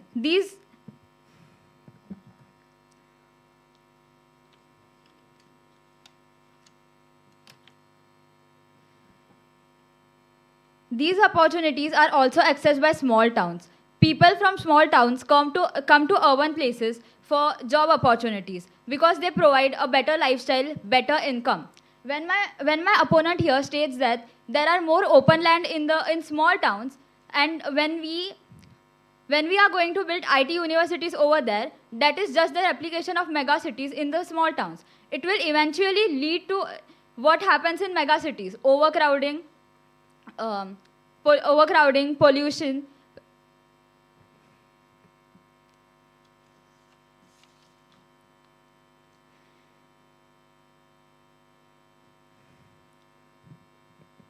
Let me give you an example of the Samruddhi Highway.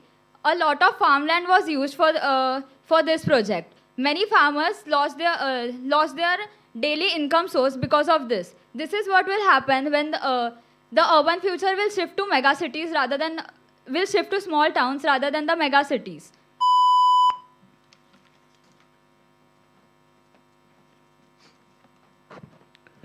Let us question the premise of the motion itself. If smaller towns really define India's urban future, then why do most of the bright students migrate to megacities? Why do global corporations trust megacities first? Why do serious venture capitals avoid smaller markets? And why do small towns themselves are dependent on metropolitan spillover for their own growth? Let me be very clear that yes, small towns are important for the ecosystem. They relieve pressure from the cities, they provide labor supply and also provide affordability. But when it is about defining the future,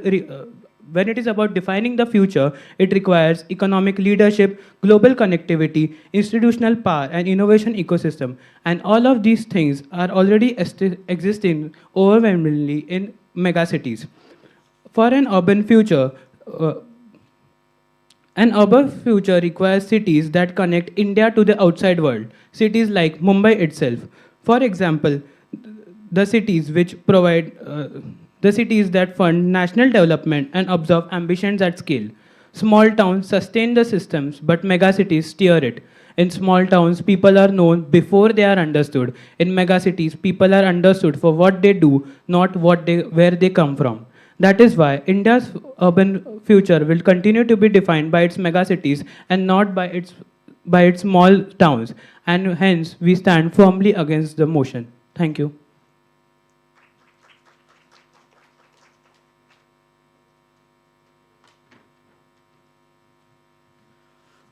First, to counter one major fallacy that was brought up by the opposition was that this will lead to eventual megacities being developed in these small towns itself. That is simply not going to happen. Out of the 9,000 statutory and census towns that we have, 500 are big cities that have a population of, let's say, more than 10 lakhs. There are 7,400 small towns that have a population of less than 1 lakh. What we're talking about is when India is becoming more digitally connected and infrastructurally connected, what we'll see is that development will distribute over these small towns, right? We have small towns that are closer to the rural hinterland, which means that even some of the rural requirements are being fulfilled by villages themselves. We have seen we've seen the number of census towns in UP, for example, which is a primarily agrarian state, rise from 26 to 267 over the past 20 years. Because we are seeing that because land is cheap, because infrastructure is better, because these rural villages are better connected to town centers and town centers are better connected to cities. What we are seeing is it is easier and more fiscally responsible for many companies, small businesses, medium-sized businesses especially, to move their operations, set of their operations towards these small towns. Why do we think these small towns will define India's urban future? It's because urbanization, the rapid advancement of urbanization itself will happen in these small towns, because once manufacturing moves, once logistics moves, once storage, for example, for rural economies moves to these smaller towns, that will beget better education, better healthcare, better service sector industries, right? Which means that these towns will develop. And furthermore, because these small towns don't have an already planned city, what it gives an urban planners the advantage that they have a lot of land to use, they can plan it the way they want, and they can plan it according to modern standards. That means better zoning laws, well-defined spaces that are set for health, let's say healthcare services, agriculture, commercial use, etc., which means all the markets in these smaller towns can be planned properly, which is something that is largely missing in India and bigger cities. For all of these reasons, we think that smaller towns themselves will define India's urban future and not the megapolises. Thank you.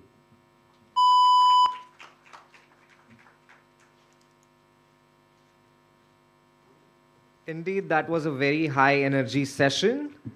Audiences, please give a round of applause. I have to always inform you, please do it generously. So, for the next debate motion, I would now like to call on stage Team Vector, represented by Kevin and Dhriti, and Team Accent, represented by Team Purva and Kshitija. The motion for this debate is the 15-minute clay city model will not work in India.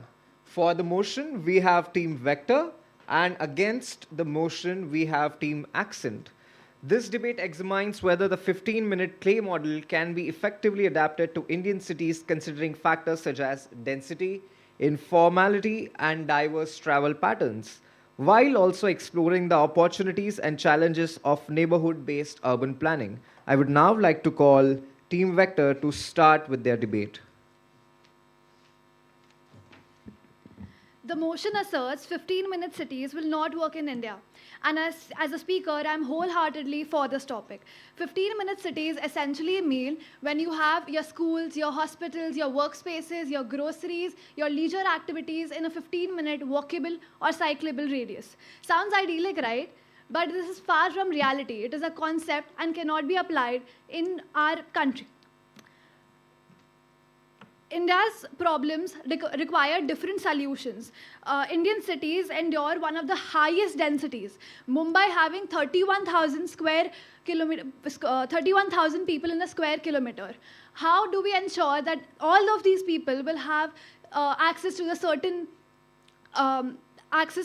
hospitals, universities in their neighborhood? We have choices. People want to go to universities or job workspaces which offer them opportunities, and people also come into these cities for better opportunities. By including them into a 15-minute city radius, we are not only taking their opportunities, we are putting them into cages. This concept will also push up land values. It will fuel class divisions and disparities by determining the lower class income people into their specific 15-minute zones. This also works for like Western countries, but they have a better infrastructure. They have a better, they have a very standalone working professional class of people who are having the opportunity to work at home or work on certain divisions. We having more than 17 million of population don't know where they are going to work at next. We can't make these people work in a certain 15-minute radius. We should move towards a more transit-oriented growth, trim commute timings, and mixed-use courses and systems that work for India and not copy-paste Western ideologies. And that is certainly how we not. Thank you.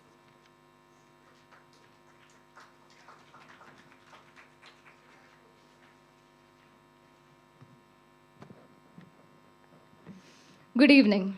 Good evening, judges, audiences, and my fellow opponents. So we are speaking against the motion that 15-minute city will not work out in India.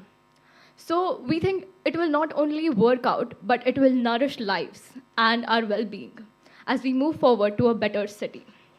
Now, the World Bank states that in 2050, out of 7 people will move towards the city.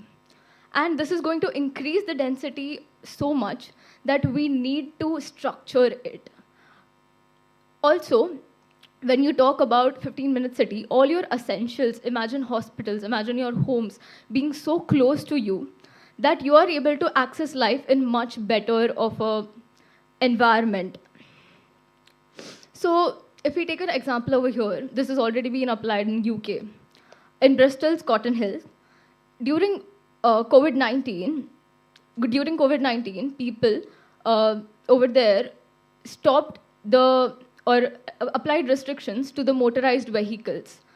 And these streets were safe enough for the cyclists, for the families, the kids, to come down and play. And these later flourished into communities. Even the ice cream places had more walk-ins, is what they stated. Now, this is something that we don't get to see over here unless we have this much of safety towards our cities, which is much more required for us to flourish. And it is much more important for us to feel safe over here to have all of these accessibilities as well. Now, imagine a model where you can have lunch, warm lunch at your own house, and you can just have it in a stroll of 15-minute walk. Today, we need to travel for 2 hours and change 2 modes of transport to access everything. Thank you.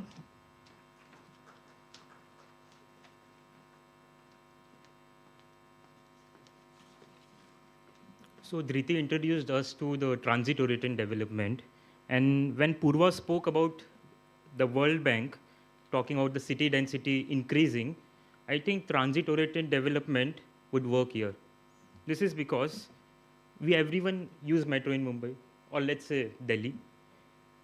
If you think about it, the density, it will be concentrated along the metro line. So the services which you need would be next to this transit-oriented line. And even you will get to eat the ice cream. Traditionally, there used to be village models that used to exist in 19th century and before that. But today, there is a change in the environment. There is globalization. There is increase in income. So the ancient or the traditional models won't work over here.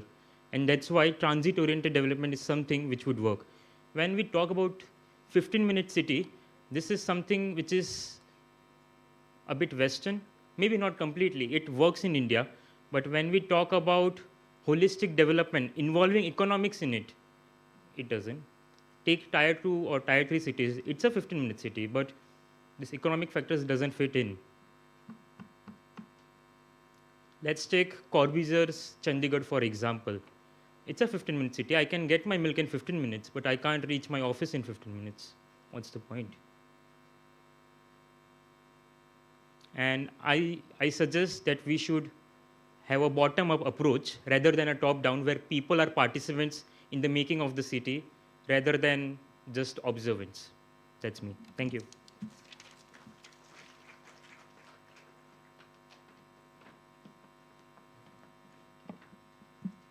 Okay.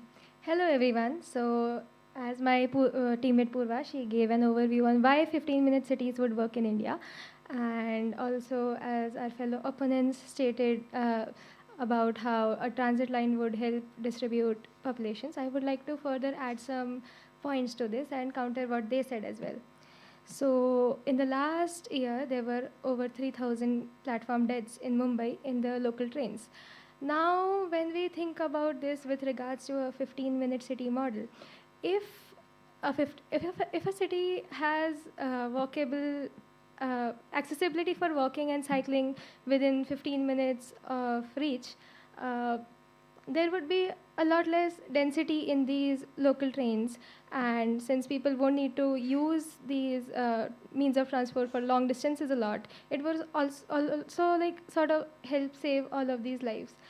I would also like to add about how these days we're talking a lot about AQI, and it has been a major topic since all of our cities are facing these environmental crises. So since people would be more motivated to take up walking or cycling ways, it would also sort of reduce the vehicle density in the city, and it would also lead to less carbon emissions, and it would reduce it would increase the amount of clean air that we have. It sort of takes us back to our childhoods where we were able to run around freely and we had more community spaces, and we used to live in a lot of mohallas and everything. Now they're replaced by a lot of densely packed areas with low accessibility to our needs. So this is why a 15-minute city model would be essential for India to incorporate right now. Thank you.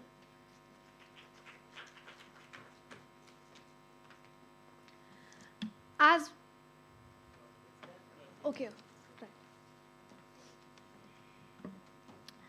Hello. So, as my fellow opponent stated a lot of point regarding density and transit commute, 15-minute city model which is something that is not building walls around the 15-minute city. It's something that is rather giving you options. This is not a restriction, but rather a space open enough to connect and as well as commute. Now, I'm stating here that this is going to help you travel further in a much easier lifestyle. Now, if you also consider right now, as the state of Mumbai, these tools that a walkable city is addressing as a 15-minute module, increment of costs are much lesser in while we access safe crossings, footpaths, shaded footpaths, or cycling roads, especially compared to flyovers and expressways and endless widening of roads, which just invites more traffic.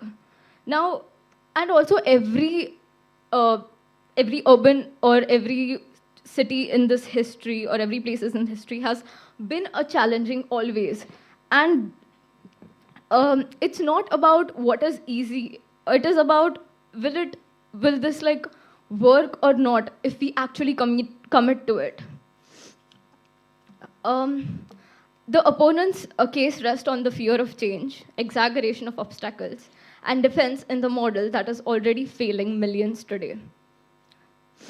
The other side asks you to accept today's chaos as destiny. And I want to ask them that if you still believe that this is not going to work, what is the thing that is better than a 15-minute module and will work and make our lives better? Thank you.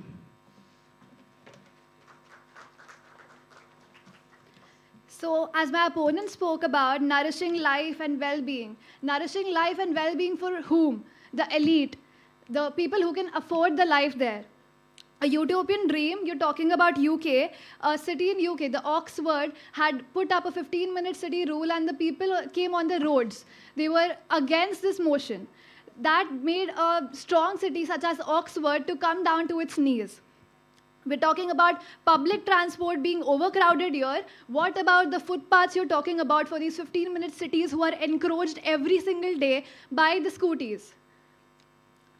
The 15-minute city is a vision of urbanism that requires high degree of state control, significant financial resources, and a workforce that is nearly stationary and digitalized. None of these conditions are met in contemporary India. The Indian metropolis is a regional economic engine powered by 18.8 million people who come from rural-urban commuters and 17.5 million workers with no fixed place to work. So if we talk about the Oxford precedent, it serves as a clear warning when people go against the undemocratic measures. It destabilizes even the most stable of the cities. For India, a better path to urban future lies in a transit-oriented development, stabilizing our transit so that we can trim our transit times. We can make people reach faster to their destinations and not jailing them into certain 15-minute circles. The motion stands 15-minute cities in India is a utopian dream that, if forced upon the Indian reality, would quickly become a logistical and social nightmare. We are talking about regional transit here when people have to come from one place to another for their basic needs. In a high-density cities like ours, we cannot imbibe these 15-minute city modules. We have to look for better solutions for Indian context. Thank you.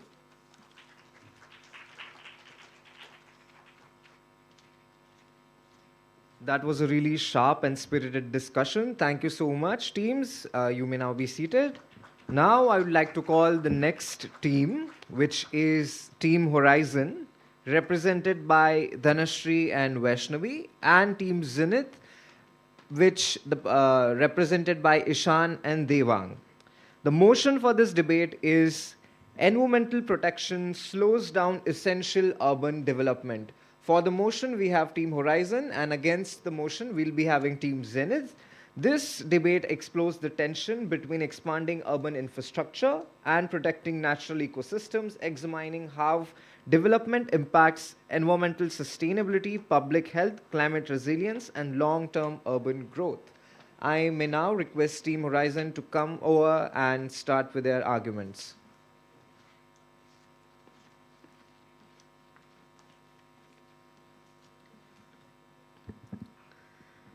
Good afternoon, everyone. I'm supporting for the topic, environmental protection slows down essential urban development. In a world where millions migrate to cities, seeking dignity, a slow growth policy is a no growth statement. We can tie, and when we tie, essential infrastructure like mass transit and affordable housing. In years of environmental impact assessments and litigations, we aren't saving the planet. Instead, we are forcing the urban poor to stay in slums, breathe smoke from stalled traffic, and live without basic sanitation. Here, eco-friendly building housing codes significantly drive up the cost of construction. And in developing economies, these costs are not absorbed by wealthy people. Instead, they are passed down to the common citizens. So, by prioritizing expensive environmental standards over rapid development, we are making the dream of home ownership and modern infrastructure an elitist luxury rather than a fundamental right. A city with modern drainage, paved roads, and robust power grid is far more resilient to climate change than a protected area which is not prepared for the infrastructure to face a storm. And as well, it is time to stop viewing environment as an obstacle to progress, but instead it is to start viewing essential development as the primary vehicle for human survival. We today stand here not to say that environment protection is wrong, but we are here to say that human survival is important as well. Thank you.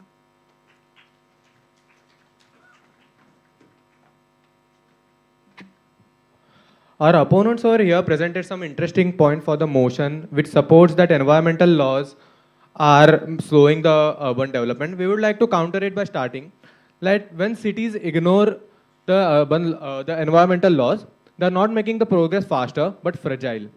Our city, for the example, the city of Mumbai, when in every monsoon flood happens and the transport system collapses and the city is at a standstill, this is not a sign of progress, but a state of paralysis our city suffers from every year. According to National Environmental Engineering Research Institute and a report which is supported by MMRDA, 80% of the mangroves that we previously had are now lost, and it is one of the major reasons for the floods which are happening. Also, the United Nations Environment Program states that the storm damages happen and they make up to 50 to 60% of the initial cost in the maintenance itself. So I would like to ask that what is more responsible, planning it slowly in the beginning or to rebuild the infrastructure again and again with the disasters which can be avoidable? Development is not merely just construction and road connectivity. It's also about the people and the citizens who are living in there. According to an World Health Organization report, the poor air quality is directly related to the around of 8 million premature deaths globally. And that's just cruel. And as we all know, Indian cities rank among the top worst AQIs in the whole world. And construction, along with transportation, is one of the major causes for the air pollution.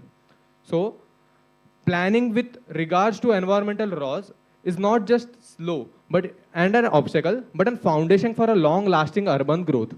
We have to make sure that building which are built faster, but also fails faster. It's not development in any sense.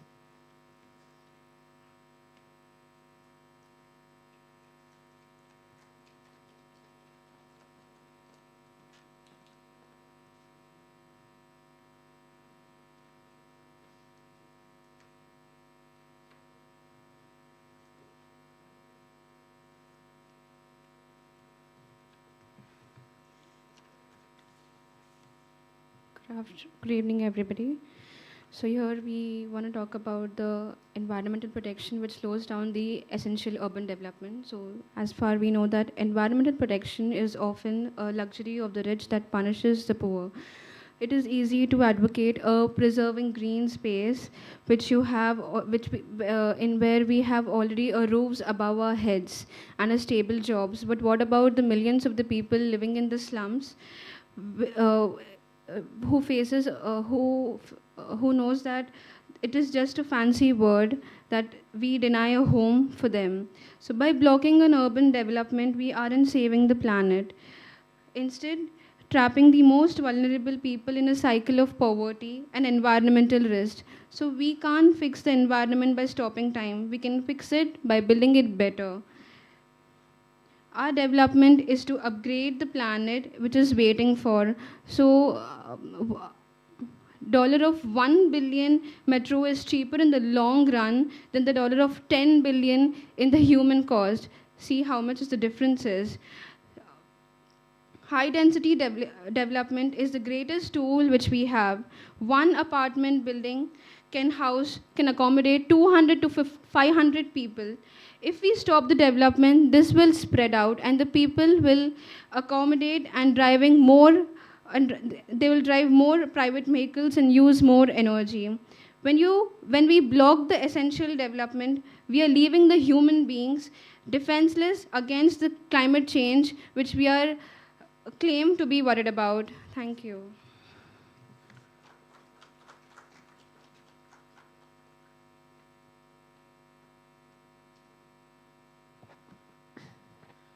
So continuing to our argument opposing the motion, I say that we have many examples all over the world.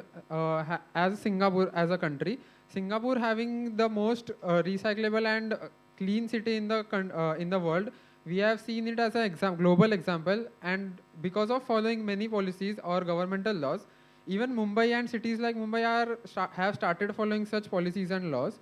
We have the NBC, UDCPR, and other laws which have ensured natural light, natural ventilation, open spaces, and also fire safety and water management systems in our cities.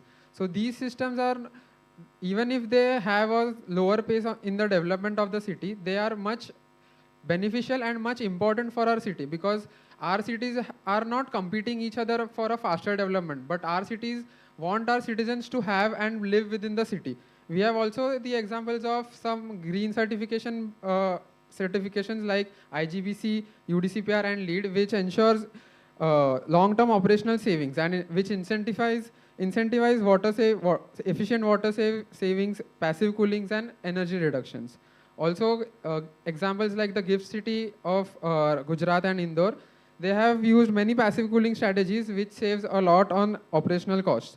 Thus, my question to our opponents is that should we invest a smaller amount initially while planning for the environmental laws, or we should or we should invest on a regular basis every year by building or having a faster growth. So is faster urban development the need, or urban development for the people is the need? That is the question. Thank you.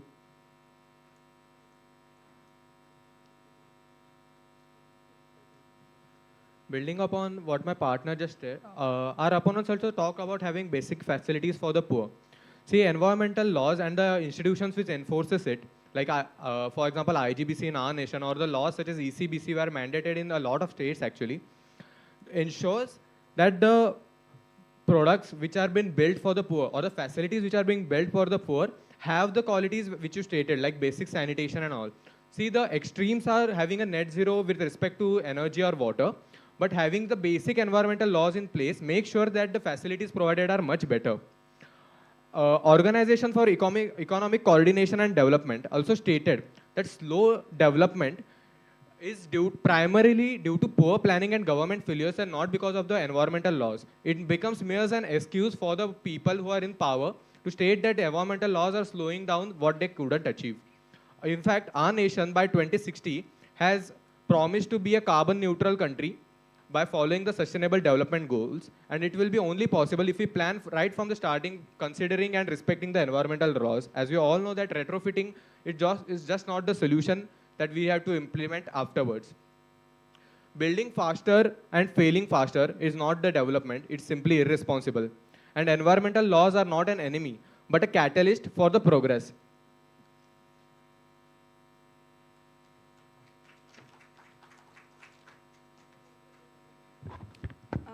Okay, so I think I can analyze two questions that were asked by the opponent's team. One was planning slowly. Okay, so every day we get up and we are so eager and we look forward to a quicker life and accessible life, right? We all want that when we reach to our bus stop, we want our bus to reach in 5 minutes. We want our trains to be in 10 minutes. We don't want delays. We don't want any inconveniences when we travel or wherever we go. Urban development is not just for infrastructure. It is for human accessibility as well. And planning slowly means we are allowing the people to live with the uncomfortable things that we all have been living in the past. Second question is environmental laws. Okay, so urban development is not looking for environmental laws. I think environmental laws has to be stricter in industrial sectors, not for people. We are here to develop, urbanize people's life and not industries. So I think environmental laws should be stricter for industries and not for normal urban people. Then, I think if we look at Japan, we always say, if we would have seen any YouTube videos or looked at the news in Japan, we always say Japan is living in 2060, 2050. Why is that so? Because Japan allowed the environmental Kuznets curve. It allowed the development to perish the environment before it reached to a target level peak, and then slowed down the urbanization, or we can say because it reached that cream level of development. Thank you so much.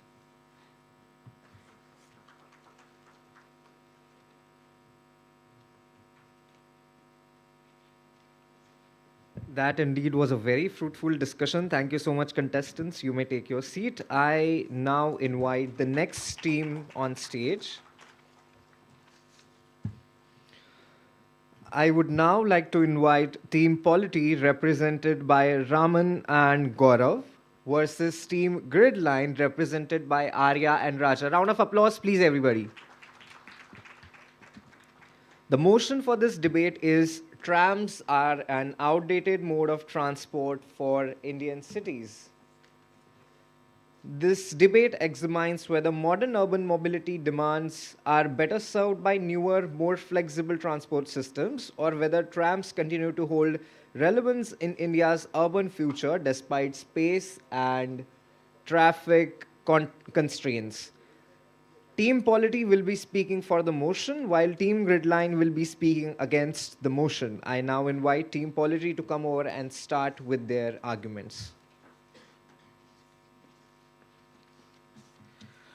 Greeting to the executive board. The motion before this house today is that the trams are an outdated mode of transport in the Indian cities. We rise not only in the support of this motion, but also in the support of the very principle of the urban evolution.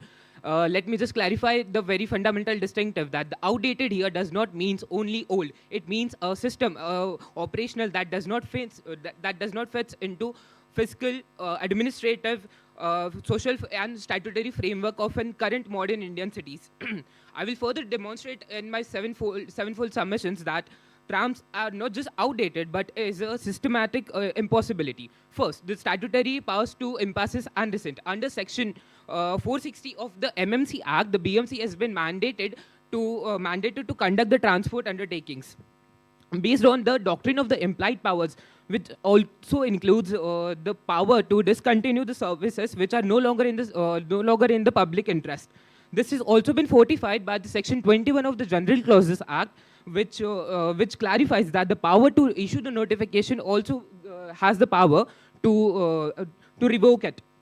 Second, the jurisdictional grade. Unlike metros, which have been mandated by the central laws, the trams are being mandated by the local bylaws, as currently the BMC jurisdiction, which creates an administrative offense between MMRDA, MCGM, and the traffic police. This accountability deficit ensures that the surface rail system becomes a primary target for administrative delay and systematic corruption. Third, the geometric failure. The empirical data of the BMC comprehensive mobility plan shows that land to ratio in Mumbai is just 11%, dedicating a 3-meter corridor to the trams, which runs 8 to 10 km per hour, is just an act of logistical malpractice. We would be freezing the city's circular system for low capacity relic that cannot deter around the very encroachments the state struggles. I'd just like to conclude. Hence, the proposition opposes the reinforcement of trams and supports the motion on the floor.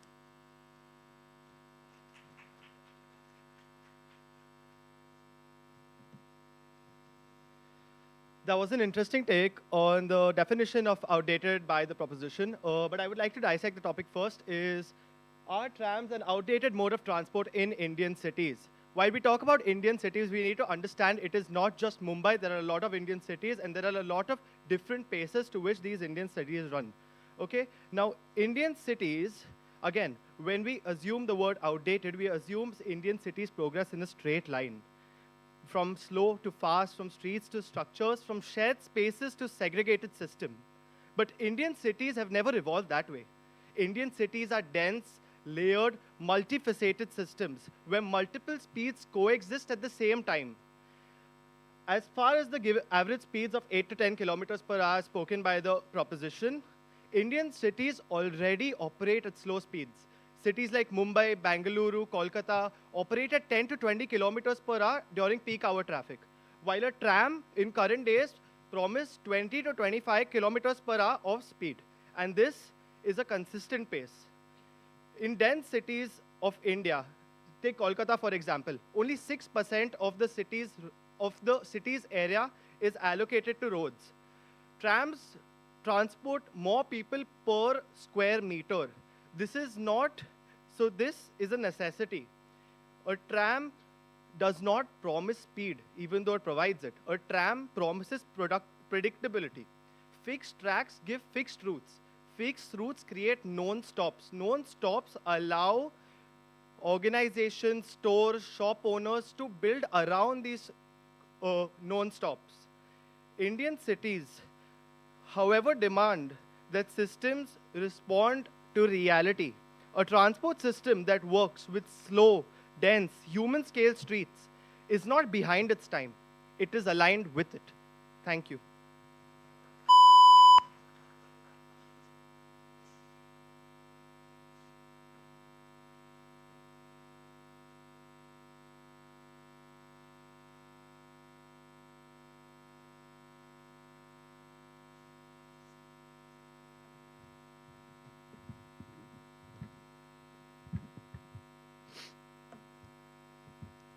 Greetings to the distinguished members. Sir, let's begin with the point that our fellow member contested. He stated that we need to talk about India. When we talk about India, we need to see that the mega hubs of this country, that is Chennai, Delhi, Kanpur, Mumbai, these cities before, okay, if we talk about Mumbai, not before Mumbai, but these cities have stopped way before trams due to reasons like, first of all, incurring loss of 50,000 per day. Second, congestion. Chandni Chowk in Delhi used to be so much congested that the speed, as our opposition member mentioned, would be 20 to 25 kilometers. From where the stats were, I did not know, but was not more than 3 kilometers per hour with trams in Chandni Chowk. Sir, we later come to the point that when we talk about re-establishing the trams in our current scenarios, we need to understand that the road surface level in Mumbai is 11%. Okay, in Kolkata, it is 6%.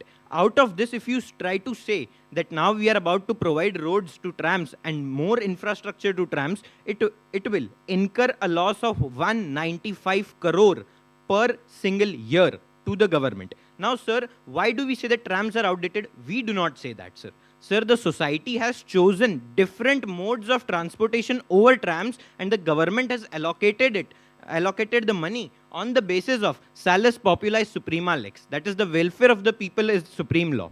According to that very legal maxim, the government allocates the funds, and the very same principle is used, that what purpose serves maximum to the people should be taken into consideration. And on this very note, the proposition ends its statement. Obliged.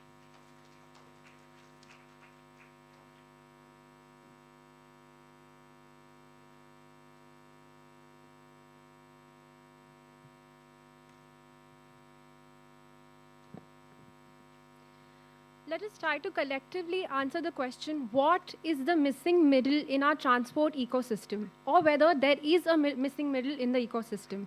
India does not suffer from lack of options in the transport. We have buses, metros, autos, rickshaws, and even our trusted suburban rail. Yet despite this abundance, our streets remain congested, unsafe, and disordered. This tells us something important. The issue is not mobility systems, but it is how these mobility systems interact with the streets. Metros and suburban rails have always played an essential role. Mumbai local itself carries 7 million passengers daily, connecting distant suburbs to the city center. But these systems are designed to completely bypass the streets. They solve long distance travel, but not everyday urban life. Buses, on the other hand, operate on the streets, but they adapt to the traffic rather than structuring it. Trams occupy this missing middle. They serve short urban trips, often under 5 kilometers, which make up majority of the daily movement in Indian cities. Their fixed nature is not weakness, it is their strength. Permanence signals its intent. It justifies investment in footpaths, crossings, lighting, and designed public spaces which the city needs. Cost reinforces this relevance. Building a metro in India typically costs between 200 to 500 crores per kilometer. Indian feasibility studies for light tram systems show costs closer to 60 to 100 crores per kilometer. That difference determines whether the city can afford a network or only a symbolic metro line. Therefore, trams are not an alternative to existing transport systems, they are a connective tissue between them.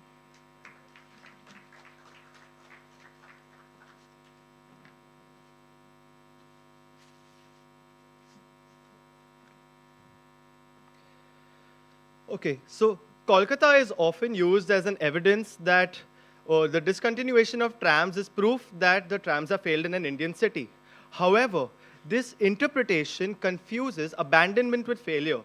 Kolkata had approximately 70 kilometers of a tram network, fully electric, running through dense neighborhoods. Once the tram routes were reduced to just 2 routes on the current day, the congestion did not reduce. The tram lanes were simply taken over by cars. So this outcome itself is revealing. The trams were not phased out because they stopped functioning. They were sidelined because Indian cities demanded a different set of priorities. We demanded private speed over shared movement. We demanded flexibility over permanence and traffic corridors over civic spaces. But this proved to be a really big mistake, which we are learning now. Indian cities face unavoidable pressures, increasing density, deepening inequality, and climate stress. Trams carry many people, using little space and remain at street level, operating cleanly and quietly. In environments where noise already exceeds tolerable limits, trams seem like the only solution to go. Yet, the proposition has still failed to answer a simple question. If not trams, then what and how is it going to be more efficient than the trams? If you're looking at the word outdated for one last time, can you give me a single urban problem in Indian cities that have been solved by fast-moving systems rather than efficiently moving systems? Thank you.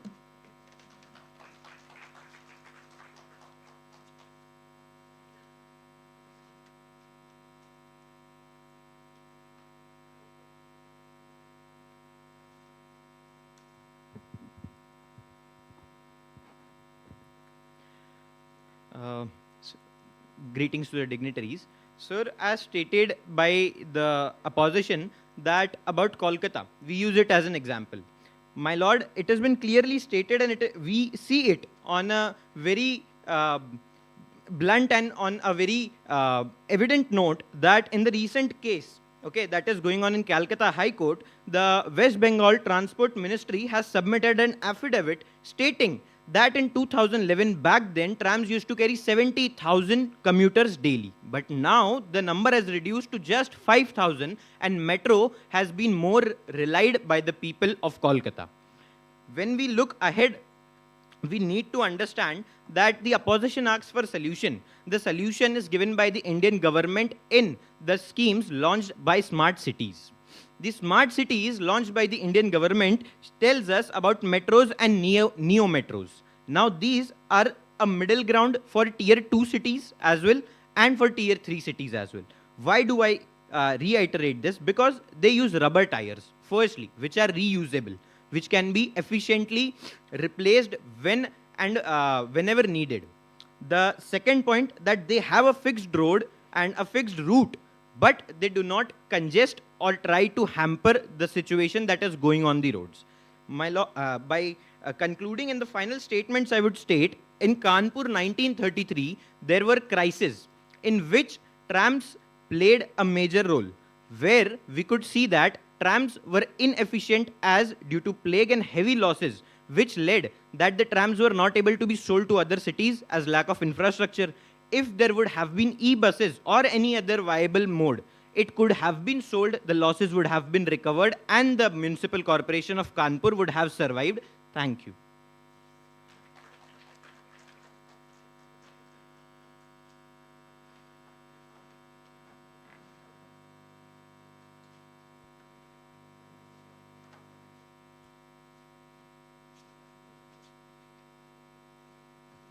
Thank you so much, dear contestants. It was really a fiery debate. And now we move to our final teams. I would like to invite Team Confluence, represented by Parth and Aditya, and Team Forum, represented by Meher and Kushagra. The motion for this debate is redevelopment is destroying the social fabric of Indian cities. For the motion, we have Team Confluence, and against we have Team Forum. This debate examines whether large-scale redevelopment projects in Indian cities are eroding long-standing community networks, cultural identities, and informal support systems, while also exploring the trade-offs between physical renewal and social continuity. I would now invite Team Confluence to take over and start with their arguments. Good evening, everyone. So, redevelopment is destroying the social fabric of Indian cities. Let's understand what are Indian cities and who are these cities. So, cities of Global South are multidisciplinary, have grown and evolved from a multidisciplinary engagement, which is rooted in politics, economy, architecture, building, labor, and migration.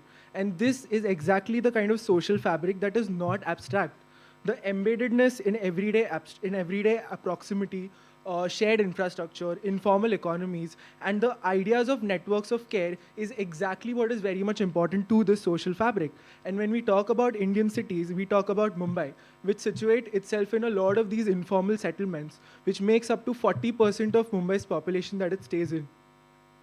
And these 40% of informal settlements is what migrants and what a lot of these labors stay in, which works in the idea of close proximity and proximity housing. That is what is exactly happens when living and working happens in the same space. And that is what social fabric is constructed of within major part of the city, which is deeply networked, and networks of care is what forms the entanglements. And coming to redevelopment, contemporary redevelopment is totally driven and derived from market-led materials, builder-led economies, and building codes. Within these building codes is the Section 33 of the DCPR of Bombay, which talks about incentivized, clustered redevelopment. And this is the kind of redevelopment that creates a certain form of banal, particular build form that is biased towards certain private actors. And this exactly what needs rethinking to create newer knowledge structures which are based in the cities of the global south. This rethinking is what we need through research, academia, and a lot of community engagement. And this community engagement is what architects, urbanists like Rupali Gupte, Prasad Shetty have been doing within our city in Thakkar Bapa colony happening in Kurla West. Thank you. Check. Okay. So today we stand on crossroads not just because we see redevelopment differently, but also because we define India's social fabric from two very different lenses. Where they see a fabric of necessity, we see one of choice. Necessity describes a society wherein people live because they have no other choice. A community definitely exists, but this community is built upon compulsion, scarcity, and limitation because when options are limited, they will be shared. Now, this fabric of choice that we propose is one that redevelopment aims to reinforce. Here, housing is safe, services are accessible, and social life is supported by the very right that we were promised by the Supreme Court in 1981, the right to live with dignity. The proposition that redevelopment will ruin community relationships definitely poses a concern. But the concern isn't that redevelopment will be ruining social fabric. The concern is that citizens very truly believe that unsafe housing, cramped up spaces, and a forced shared network is what makes up for this social fabric. The responsibility of maintaining these community relationships and this we feeling that our nation provides has been very conveniently and non-consensually handed over to that strata of the society that has the least amount of power in this debate. Ask yourselves, would you let go of your privileged lifestyles just so that you could be used as an epitome of community building?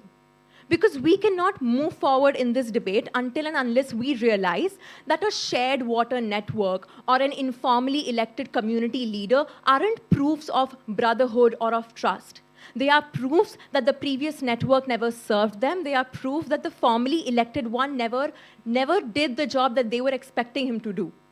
So now that finally the redevelopment cell is rectifying their mistakes, why are we questioning it? Thank you.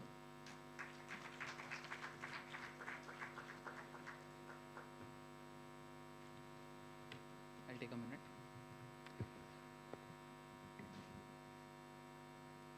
I would like to start by exactly what Meher said, where the life is not a necessity, it is becoming, it is not a choice, but it is becoming a necessity. And which is why I would like to expand about what Aditya was trying to say about the idea of repair and retrofit, as in, not as an alternative to redevelopment, but in anticipation of it. So this academic work that we had done in Thakkar Bapa colony, which is a shoemaker's colony in Chembur, which essentially has a complete network of economic, which is kind of divided into a residential colony.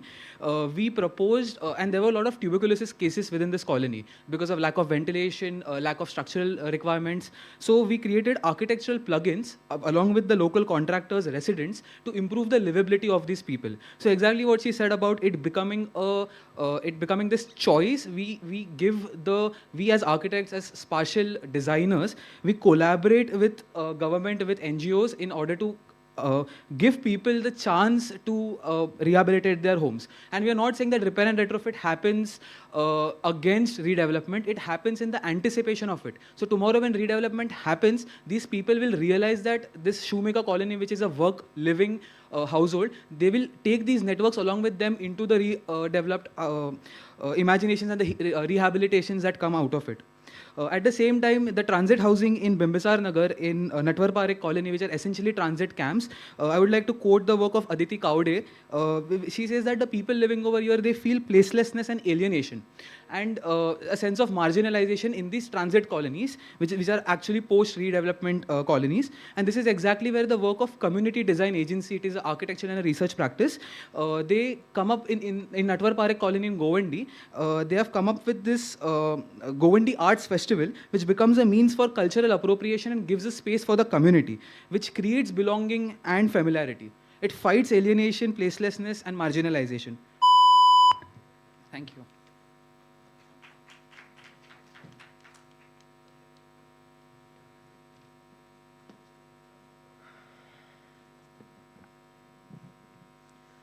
Good evening, dignitaries and my learned friends. First of all, I was really surprised on hearing informal and social fabric and working plus living together in one sentences. Example of one of such utopian ideology is Firozabad, a beautiful semblance of people working together where they are living as well. However, the reality is rather grim. There are thousands and thousands of children that are working as laborers in debilitating conditions, suffering from blindness and TB. Another example of such safe slum community is Sion Hospital. Example of Govandi was given. Sion Hospital caters to the needs of Dharavi, Govandi, and highest number of POXO cases are found in such in this hospital. Another point that has been proposed is segregation in society as well. For segregation is there's this research paper by Maria Zahar in 2007. Segregation has always been a reality of Mumbai. I won't go into global south and the vastness of the world. Let's stick to our home. Duality and segregation of resources has always been a reality of Mumbai, and that is what we need to curb. We need to bring these informal people into the formal sector, and that is what redevelopment is about. My friend themselves talk about redeveloping a particular colony that they worked in. That is what we are praying as well. Another thing is it does under contention is that it leads to segregation of resources is that it does not always lead to segregation of resources. The better example is Mahalakshmi. A 140-acre of elite club is now being transferred into Grand Central Park that serves to the people. That is democratization of resource as well. And at last, I would like to say something needs to exist to work upon. If there is no development at all, if there is not even a roof at their head, what do you even work upon? You don't work upon... thank you very much.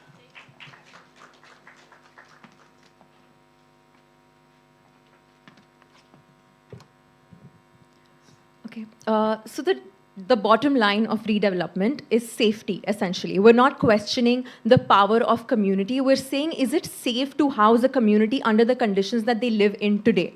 Because as per studies, as per the National Institute of Health, 170,000 children die annually in India's urban slums. Another study by the Pioneer revealed that 61% of the sexual violence cases that are reported from underprivileged groups. Lastly, another study by the International Journal for Policy Sciences and Law revealed that 80 to 87% of slums in Delhi and Ahilyanagar have reported to be addicted to substance abuse.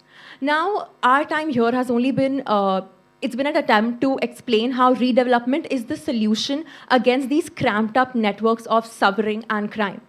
Some very straightforward questions that we now propose to the opposite house are that this community feeling that you very advertly vouch for, does it stand more important than safe housing? B, what other solution do you propose to the rising death rates of dwellers who die due to unsafe housing itself? And 3, what kind of a future are we proposing to the children who are born in these localities? Because if the premise is that community relationships will be weakened just because of a change in address, then it could not have been farther from the truth. A community is first in its soul and then in its concrete. Indians have been able to find their self-sustained communities even when they travel to different nations across the globe for employment or for work. What the redevelopment cell today is trying to do is that if you have the power to move, you choose to stay. And if you don't have the power to move, you are proud to have been a dweller of this nation. Thank you.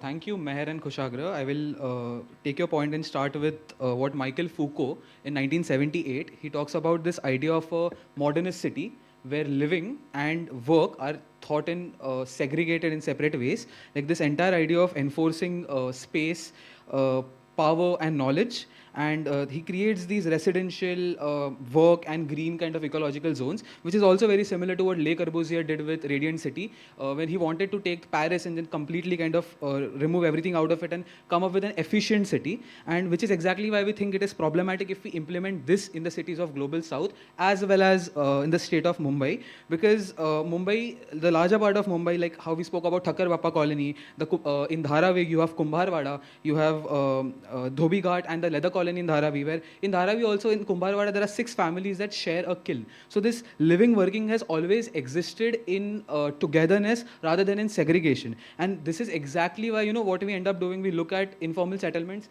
and we look at them from angles of, you know, they either need to be saved or they need to be ignored.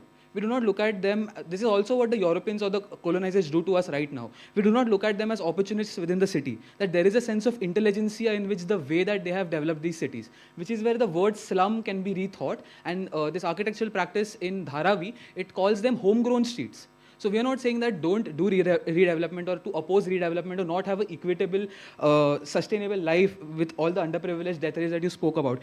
We are saying that we can imagine newer typologies which learn from the intelligentsia of these homegrown streets. If the representatives from the communities are also included at a seat, given a seat at the design table, where they work with anthropologists, socialists, architects, then we are only fighting against the corporatization of redevelopment, which accumulates these land parcels, and not against redevelopment in whole. And this is only this corporatization of redevelopment which destroys the social fabric of the city. Thank you.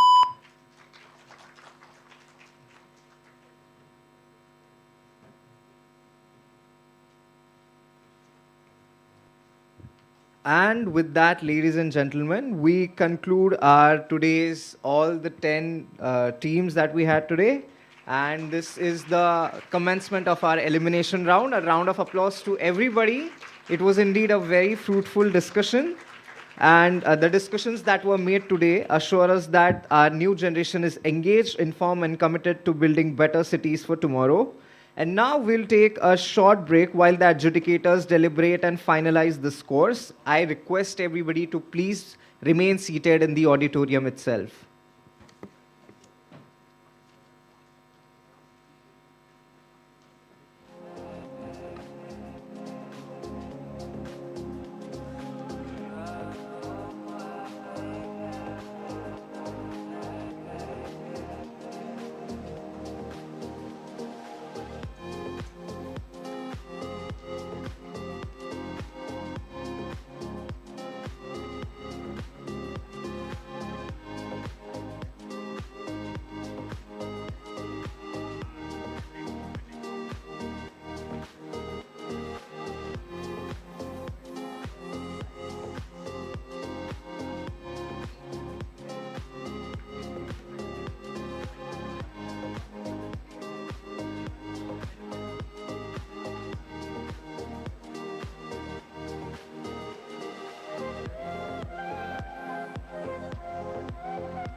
Hello. Hello, check. Hello. Hello. Hello.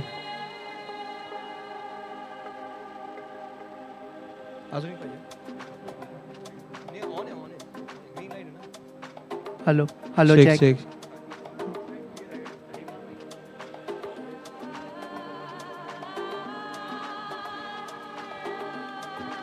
Hello, hello, hello.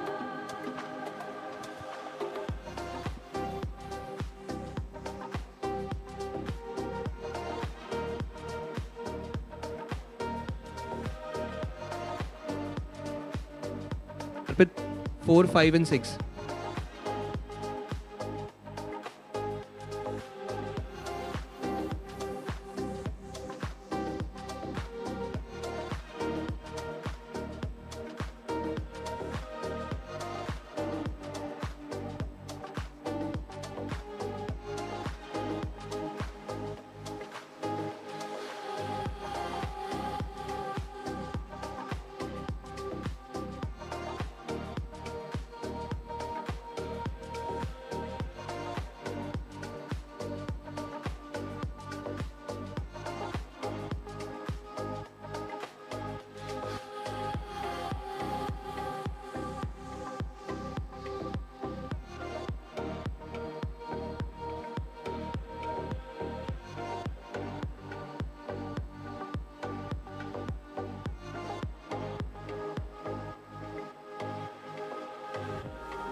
Everybody, please settle down and may we have a round of applause for our beloved adjudicators.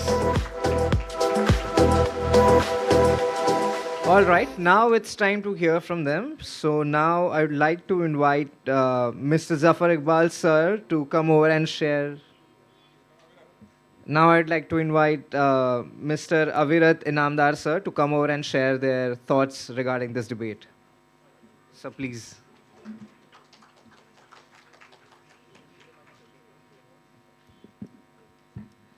Good evening, everyone, and honorable dignitaries on the stage.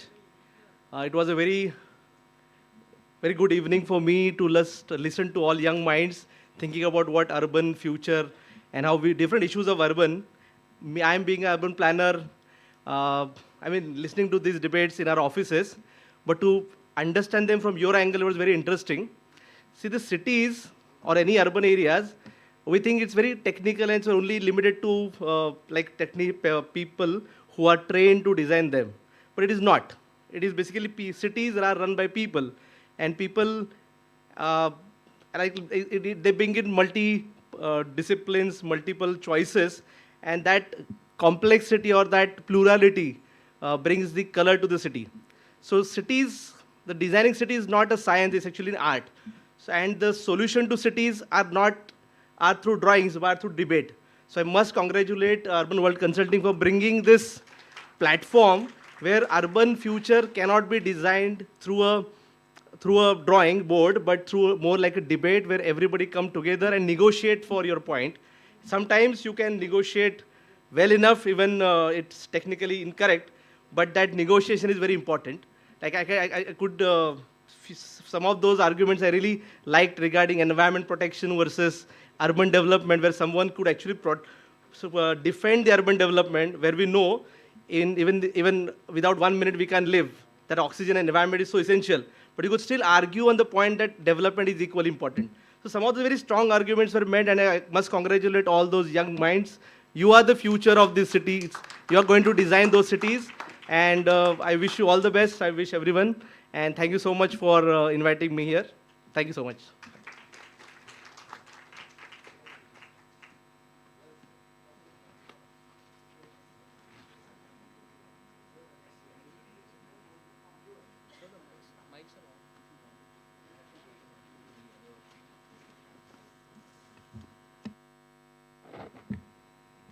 Thank you so much, sir, for your inspiring words. Now I would like to call upon Zafar sir for sharing his thoughts. Okay, sir, Rajiv sir will take over. In our Hindu Sanskriti, seniors always speak at the last. So that privilege is with Jafar sir. So that's why I have taken liberty. Even if your name was announced, I have to speak first before you. At the outset, let me congratulate all the participants here. You have done excellently well today. And sometimes judges also carry biases. I also carry bias about some of the topics of urban issues and all. But the way you were speaking, I was getting confused whether I am for or against a topic. So that's really the strength of your argument, which came out today, and it was very encouraging for me when we started this idea of having this debate amongst youth. The foremost thought in our mind was that today's youth is not getting engaged with nation building per se. You are busy most of the time building your career or enjoying your life, student life. But as such, we are not talking about nation, our society, and how to build the society. When Honorable Prime Minister announced 2047 as the year when India will become developed nation, you will be there at the helm of affairs, not us. We have lived our lives. But You will be there at the helm of affairs. What type of city do you want you to live in, to administer, to be the main stakeholders, to be a politician there, or to be an administrator there, or to be any corporate, big corporate houses running the different sectors in the city. So what type of city do you want for yourself, for your family, for your kids, for your... You should be thinking about it.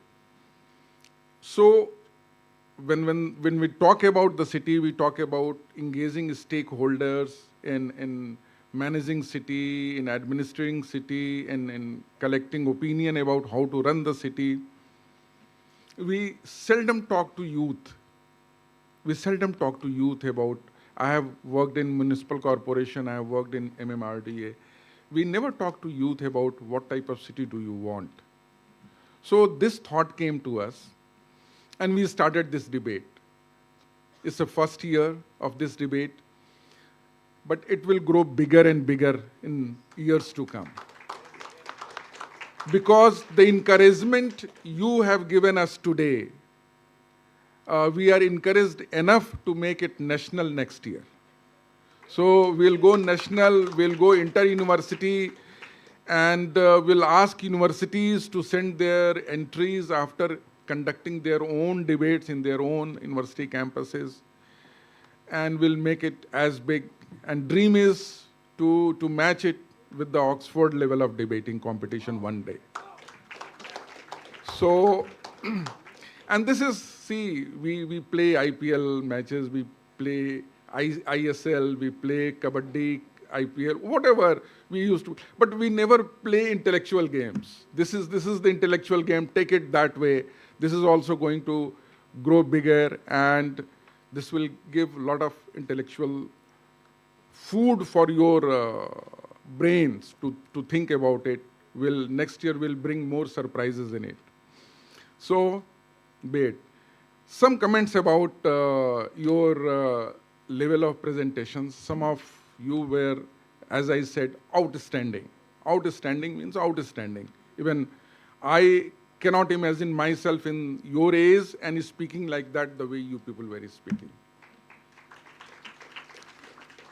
But one or two topics, I thought that all the four of you who were speaking for or against, you had missed the whole topic altogether. Somewhere down the line. So what we have decided that after today, one day I will decide that I will speak to all the successful candidates who are going for the finals.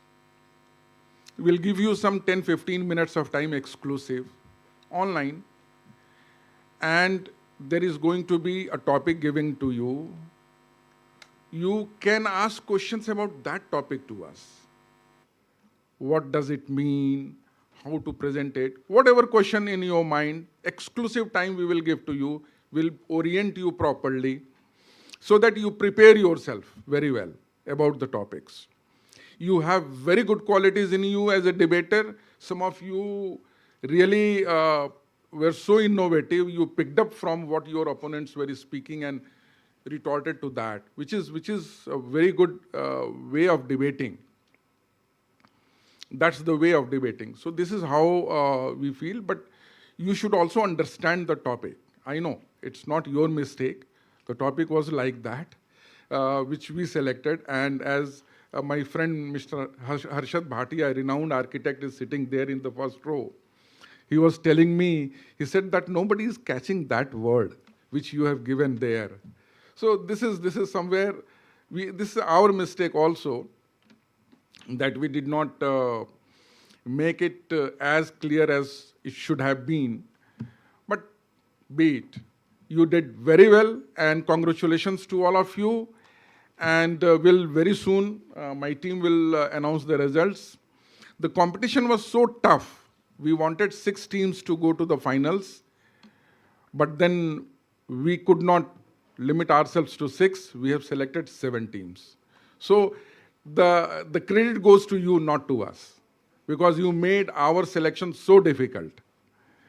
So congratulations to all the team and those who have participated and are not going to the finals.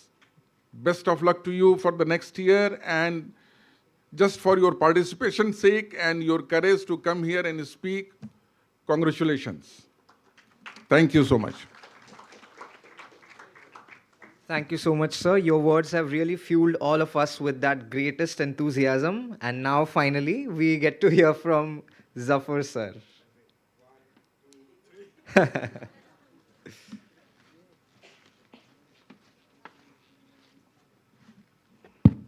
Mr. Chairman, sir, thank you very much. At the outset, I would like to thank the organizers and my friend Rajiv to invite me here, to give me this opportunity to be before you all.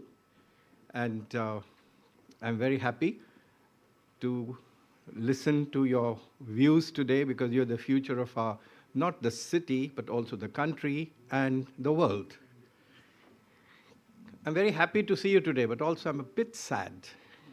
There are too many red seats here. What a pity. You should have brought your boyfriends and girlfriends along here. Come on, what kind of guys are you? Next time, please make sure that you fill the hall, because it must be participative. You have done such a good job. You should have brought your friends along to see how good you are. Now, we had a tough time to select this, as Rajiv told you. For me, who have, when you were people not even born 50 years ago, more than that, having won more than 100 prizes in debating and other competitions, it was just another day. And it's a very good quality, I must tell you. Now, people who do not qualify, say they come at the bottom. See, we belong to what's been called a very convenient service, the twice-born service, you know. Just about 1,100,000 people get selected every year, and 1 million people try to take that competitive examinations. Right now, only 0.001, my mathematics is bad because, you know, there's nothing up here, so they only get selected. Does it mean that 99.9% are failures? No, they're not. It is only a process of selection. So today, those of you who don't get the first prize or the second prize or the third prize, those who are at the bottom, 0, I was there at one time. I was also the last one day, many years ago. We are not failures, okay? We are in the learning curve. And that chance you have to come here, that confidence which you speak, the service that you do to yourself to study, that will stand you in good stead. I found in lot of my, you know, I've worked for many companies and others, many people have tried for the IAS examinations and have not succeeded to get in there. But they're very good in that field. So you have, I think, a lot of you have come from law background, architectural background. So these are the fields which are really expanding. Now tell me, I want to ask you a question here. Let it be this thing. How many of you have traveled by a tram? Don't raise your hand. How many of you travel by a tram? You have. Where? Okay, so just see the minority of this. Yes, that's right. How many of you? Amsterdam, India. Kolkata, yes. So now the thing is, we're talking about our country. Now, how many of you will be rehoused, dishoused because your building is going for redevelopment? Only one. Me too. Just 3 days ago, we did a resolution in our society, we're giving it to a builder. It's a cycle of life. We were born, our parents were there, they're gone, we are there, we'll go, the younger generation will take over. That's the cycle of life. True, it's going to be an urban chaos. My wife wants to shoot me because I gave permission as an officer in Bombay for 10,000 buildings. Now, look at the urban chaos, the transport chaos. See, in Mumbai, we'll never have shortage of water because we are in a place where there's a lot of water possible because of the Western Ghats. We'll never be short of power because we have Adani and the Tatas giving us adequate power. But we'll have a real problem of roads. See? And you just can't broaden them. And no matter how many metros you make, the aqua line will have to learn to swim in an aqua line. Now, there are many people I know who don't want to travel by the aqua line, although it's very convenient. They're living the station just next door, they're living the station. But they're scared of going under the ground. I've traveled by the metro. I've been right in the front and I've taken the photo. It was scary, going into the tunnel. So, but these are the things which we got to learn to live, change life and all. So today's debate, when I first read the whole thing, I said, my God, what a thing you've done, Rajiv. This is subject matter for, PhD theses. So these deep subjects, you guys have taken up and done a lot of study. And as you were told earlier by my two friends here, good job you have done. It was a very tough task for us to select people. One by one you did it. And one or two you might have sort of hesitated, got nervous. It's okay. Now I tell you how you want to do it, how we were taught to speak. Go before a mirror and speak to the mirror. Because there you're speaking to the most important person in your life. Not your father, not your mother, not your husband, not your wife, but the guy in the mirror. So you'll get confidence, you'll do well in your life, and I wish you all the very best. And to the organizers also, a lot of hard work to these people who are behind the scenes over here. Thank you very much. God bless you.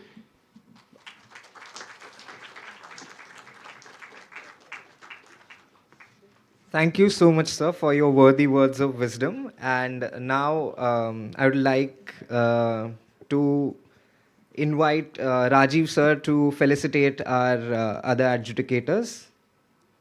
May I have a round of applause, please?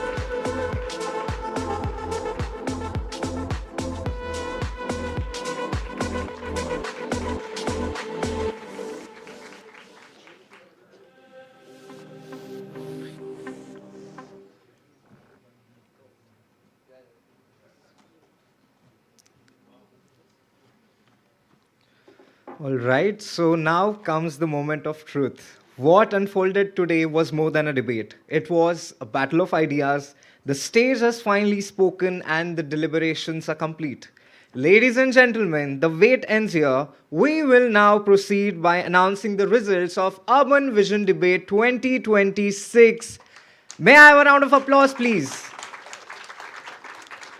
Everybody, please note that finalists that are going to be announced are in no particular order and ranking. So I request the winning teams to come up on stage and collect their certificates and wait in the wings for the final photograph. Okay? So let's start with the first team.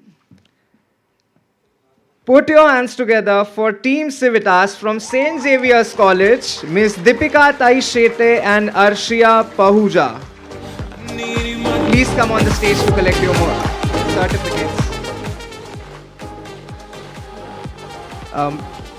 Sir.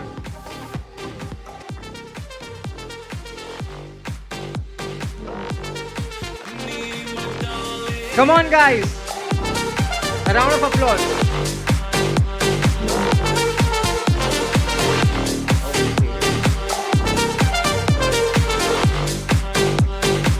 So, the next team is Team Framework from Thakur College of Engineering and Technology, Ms. Purva Gade and Tanvi Pandey.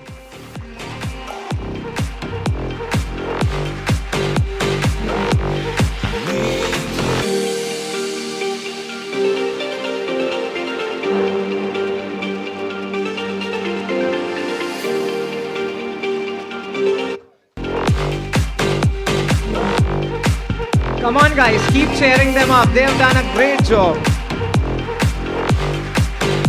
The next team to go to the final round is Team Blueprint from KJ Somaya College of Engineering. May I have Mr. Chinmay Parathe and Hussein Tarwala.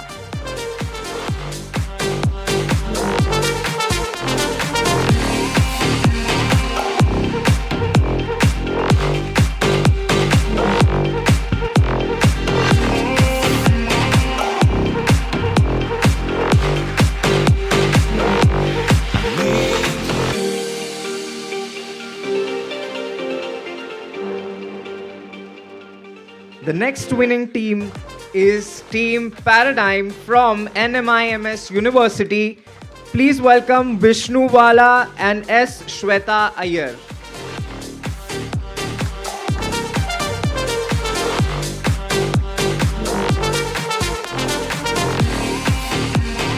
I am unable to hear your cheer, guys. Come on, we have had lots of delicious snacks. Keep going.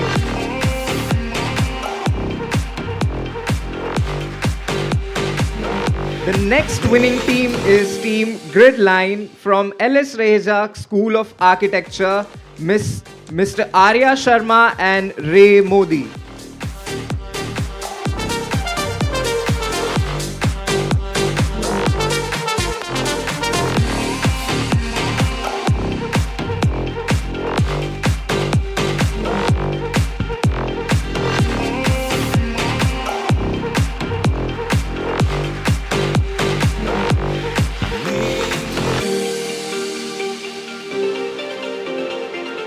The next team to make it to the final round is Team Confluence from School of Environment and Architecture. May I have Mr. Parth Kochrekar and Aditya Bhoite.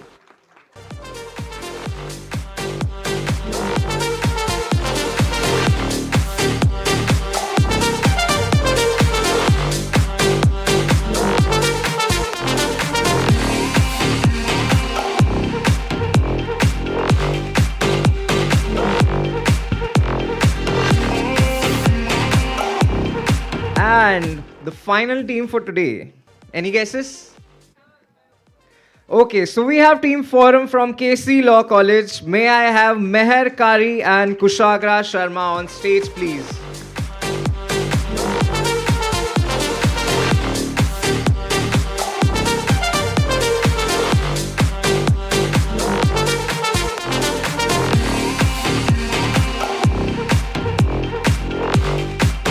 I request all the teams to come on the stage for a group photograph.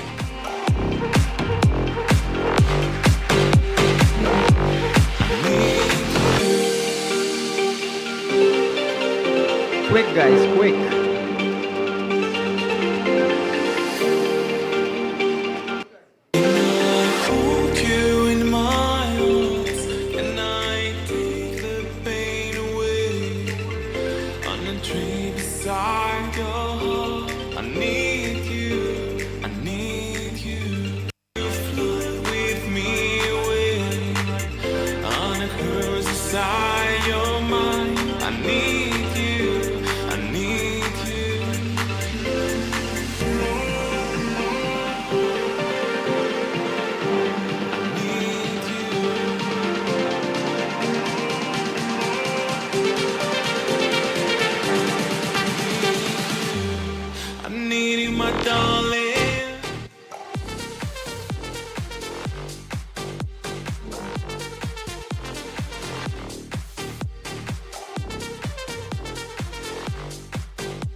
Heartiest congratulations to all the winners.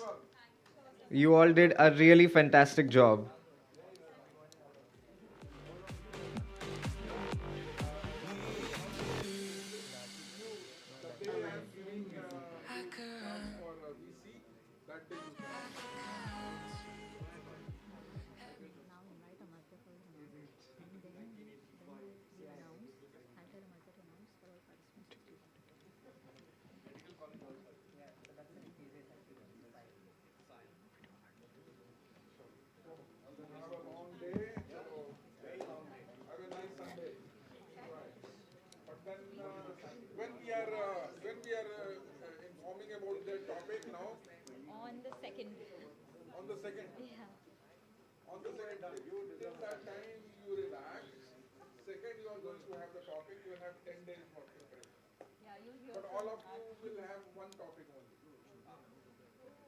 One topic only and one topic only, and the team will be for and against. Guru Dakshina.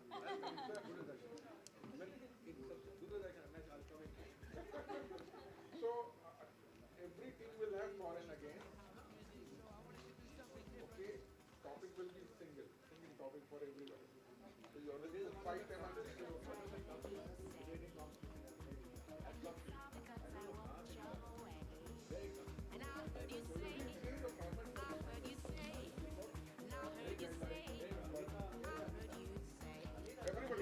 Everybody here. Huh? Now we have Amartya's remarks.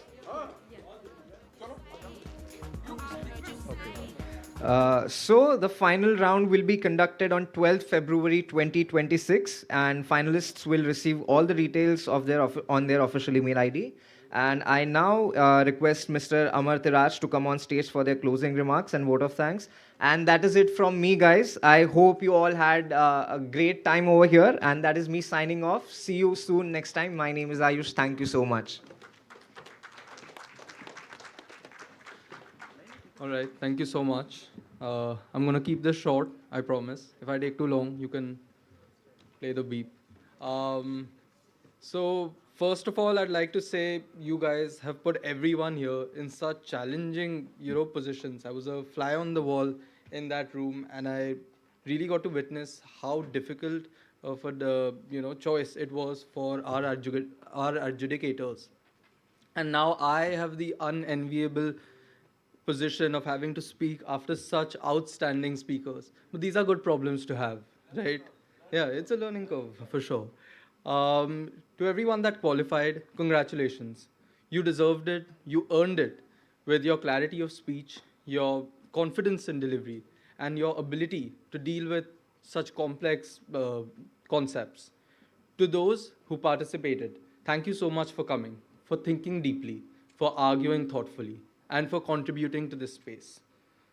Thank you to the adjudicators for guiding this debate and the time that you have given us. At the end, I'd also like to thank all of our sponsors, Urban World Consulting, BMC, CITCO, MMRDA, HSNC, and Revolvo. So thank you so much. Hope this was a great experience for everyone. We look forward to seeing you on the 12th. Have a good day and travel safe. Also, please can I also invite our entire backstage team to for the vote of thanks. And while they're coming on stage, can you guys come on stage? While they're coming on stage, I have two logistical announcements. If all the teams can just stay behind, we have a special gift for you to take before you head back home. And the cafeteria is open for the next 30 minutes, so your food coupons are still valid. Thank you so much. So a big thank you to the team UWC and Revolgo who have worked day, night and out for this successful elimination round, and hopefully they'll be working with the same strength and energy for the final rounds. So from this end, Miss Apurva, give them a big hand of applause. Rachel, our event manager, Nitesh, Veronica, हाथ उठाओ आप लोग अपना, शीतल, Anita, Harish, and Hussein. Sudhir, where is Sudhir? Oh, here. So everyone should clap for them for the round they have worked for you people, and they made my job easier. Thank you so much. Thank you so much, guys. Thank you.